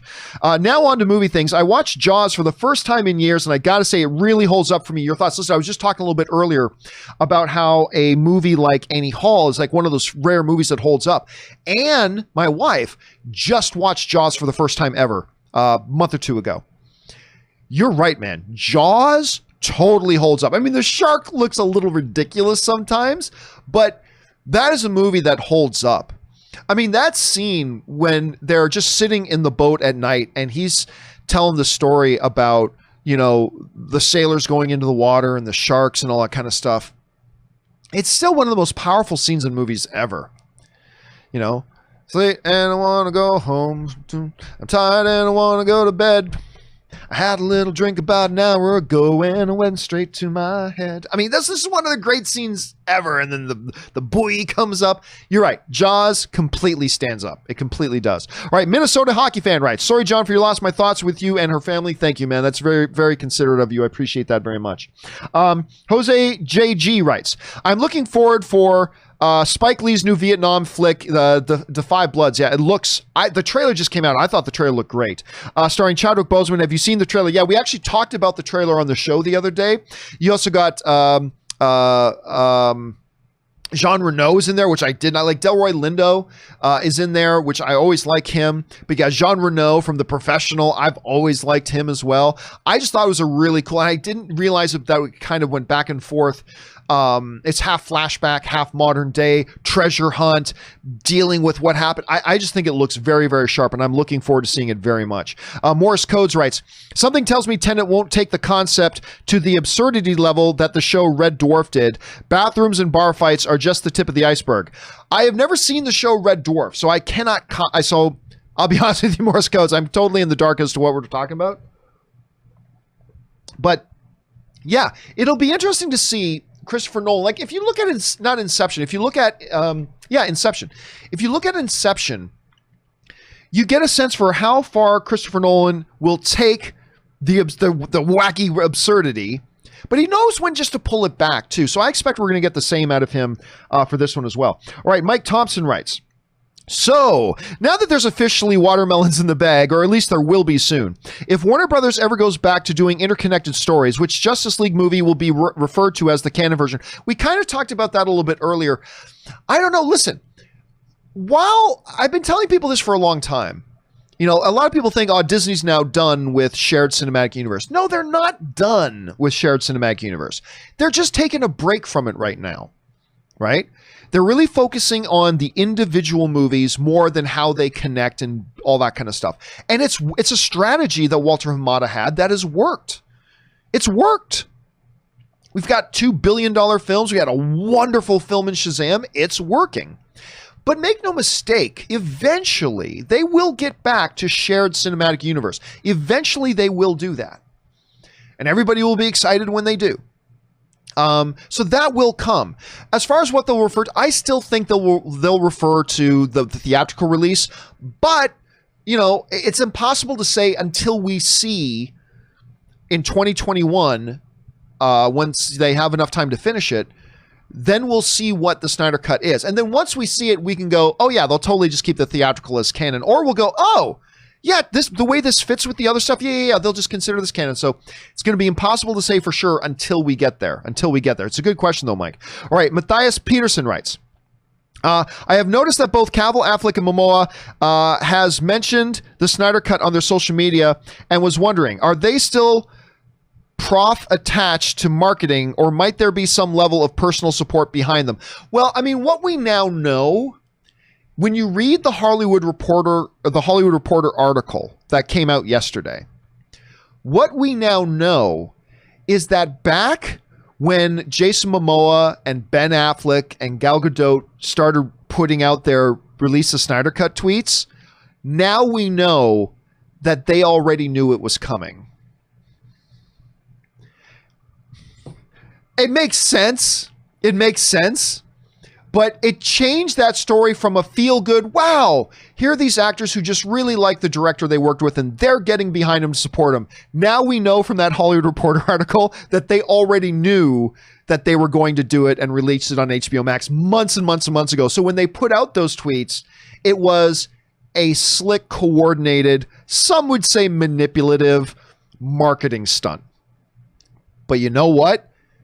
I understand if you call it manipulative. I understand if you want to call it fake or all. I get it. I do. But it was brilliant.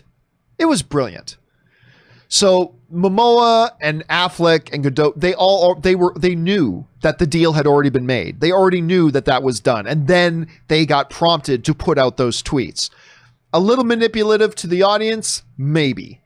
But it was also freaking smart. It was really smart. So I looked at that. When I read that, I'm like, oh my God, bravo. That was a really, really good coordinated effort. So it was a good thing. But I think they're just doing it because are they getting paid to do it? Are they going to get paid to help promote it? I don't know. The optimist in me would like to think, nah, they just want to promote it because they want to promote it. The realist in me thinks nothing in Hollywood gets done for free. So, I mean, I don't know. Either way is fine, though. I don't think one way is right and one way is wrong. I think either way is fine. Whichever approach they take, I think either way is fine. All right, David Coker writes, what are your thoughts on David Arquette officially returning to Scream 5? Are you a fan of the Scream franchise? Now we need Courtney Cox and Neve Campbell to complete the holy trinity of the series. I didn't care. Like most people, I like the first Scream film. But I'm not a huge Scream fanatic, right? I'm not a big fanatic of Scream like a lot of other people are. But I liked it. I didn't really care for any of the other ones. So hearing David Arquette, who I like David Arquette, by the way. I just don't care that he's coming back, and I don't care if Neve Campbell, although I love Neve Campbell, and I don't care if Courtney Cox, and I love Courtney Cox. So honestly, for me, I don't care, but I know a lot of people got very excited when they heard that he was coming back, and I have a hard time imagining them doing it without Courtney Cox and Neve Campbell coming. As a matter of fact, if I had to put $5 on it, I bet Courtney Cox and Neve Campbell have already signed up. They just haven't announced it yet. I don't know that. I'm just guessing. I would bet $5 that they're already signed up and they just haven't announced it yet.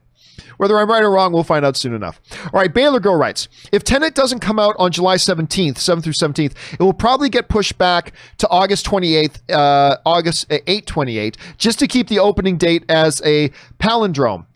I don't think so. But where I do think you're right is if, for whatever reason, they can't open this movie on July 17th, I don't think they push it very far. Like, it's not going to be a Fast and the Furious situation or a James Bond that they push it 5 months or anything like that.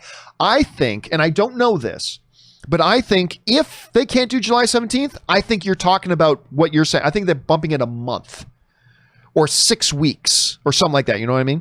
All right, guys, just got a couple more minutes left here. Actually, we're already over time, but I'll just go through one or two more. And then, guys, we only got a few questions left. So any questions I don't get to by the time we end, we will start off tomorrow's live or Mondays. No. We will start off tomorrow's open mic, because we're going to do open mic tomorrow. So whatever questions, there's only a handful left here. So whatever questions we don't get around to right now, your questions will be the very first ones answered on open mic tomorrow. Okay, so just so you're aware of that. So here we go. Let's see. An anonymous viewer writes, according to Bob Gale on The Hollywood Reporter, the Back to the Future 2 censored Ooh La La scene on Netflix was Universal's fault. They accidentally gave Netflix a version of the film from a country with an issue with that scene. The scene had since been restored. This is why it's awesome that we have a community instead of just one person, one idiot sitting in front of a microphone talking. Because, yeah, like I said, I started reading from people saying, hey, the Back to the Future 2 scene is still in all the other digital formats everywhere, which I kind of read out. So it was Netflix getting the wrong version that Universal had sent to them. That's from The Hollywood Reporter. That solves the mystery. Because I'm like, why would Netflix do that? They have R-rated material. Why would they cut? It makes no sense. Now that makes sense. Anonymous viewer, thank you for writing in. And this is the benefit of us guys of having a community around us doing this stuff, doing research while I'm doing the show. This is perfect. Thank you so much for that. All right. Next up, Brizzle writes, a very generous tip. Thank you so much, Brizzle. Best wishes. The force is with you. Thank you, man. I really, really appreciate that very, very much. It's very kind of you. All right, last question we'll take today, guys. This one comes to us from Arib Hussein, who writes, so I read an article which claims that even the air cut of Suicide Squad is going to be done on HBO Max too. An article. I'd be curious to know where you got that article from, because to me, that doesn't seem like that makes sense. But hey, if you're going to do something, maybe take it through and do it something. Anyway, I'd be curious to know where you read that article. And to fuel that claim, Air and AT&T kind of did a wink moment that Air had been teasing stuff a lot in the last 2 days. What do you think? Again, I don't think they'll do that, but I'm not going to fall out of my chair in shock and surprise if they do. I mean, because especially with the Air thing, it'd be really cheap. It would, again, be another piece of novelty content that you could put on HBO Max. So there could be some wisdom to that with very, very little expense. So maybe. If I had to bet $5, I'd bet they won't. But like you pointed out all the reasons why it's possible. So who knows? We'll have to wait and see. All right, guys, listen. For everybody else, from Nick, James LH, a Rust Bucket, and on and on and on, there's a handful of questions, but we have run out of time, so we're going to have to cut this thing off. But do not worry, guys. All those of you who had questions that we hadn't gotten around to, we will start off open mic tomorrow with your questions right off the bat. So, guys, that will do it for me for this installment of the John Campea Show. Thank you so much for being here, guys, and spending part of your day here. Special thank you to those of you who sent in the live questions because, well, number one, you gave us great fun things to talk about, and number two, you supported the channel while you're doing it, and all of us here on the John Campea YouTube show, thank you guys very, very much for that. Guys, have a tremendous weekend ahead of yourselves, and remember, please do the 4 important things. Stay smart, stay safe, take care of yourselves, and most importantly, take care of the people around you. Thanks a lot for being here, guys. My name is John Campea, and until next time, my friends, bye-bye.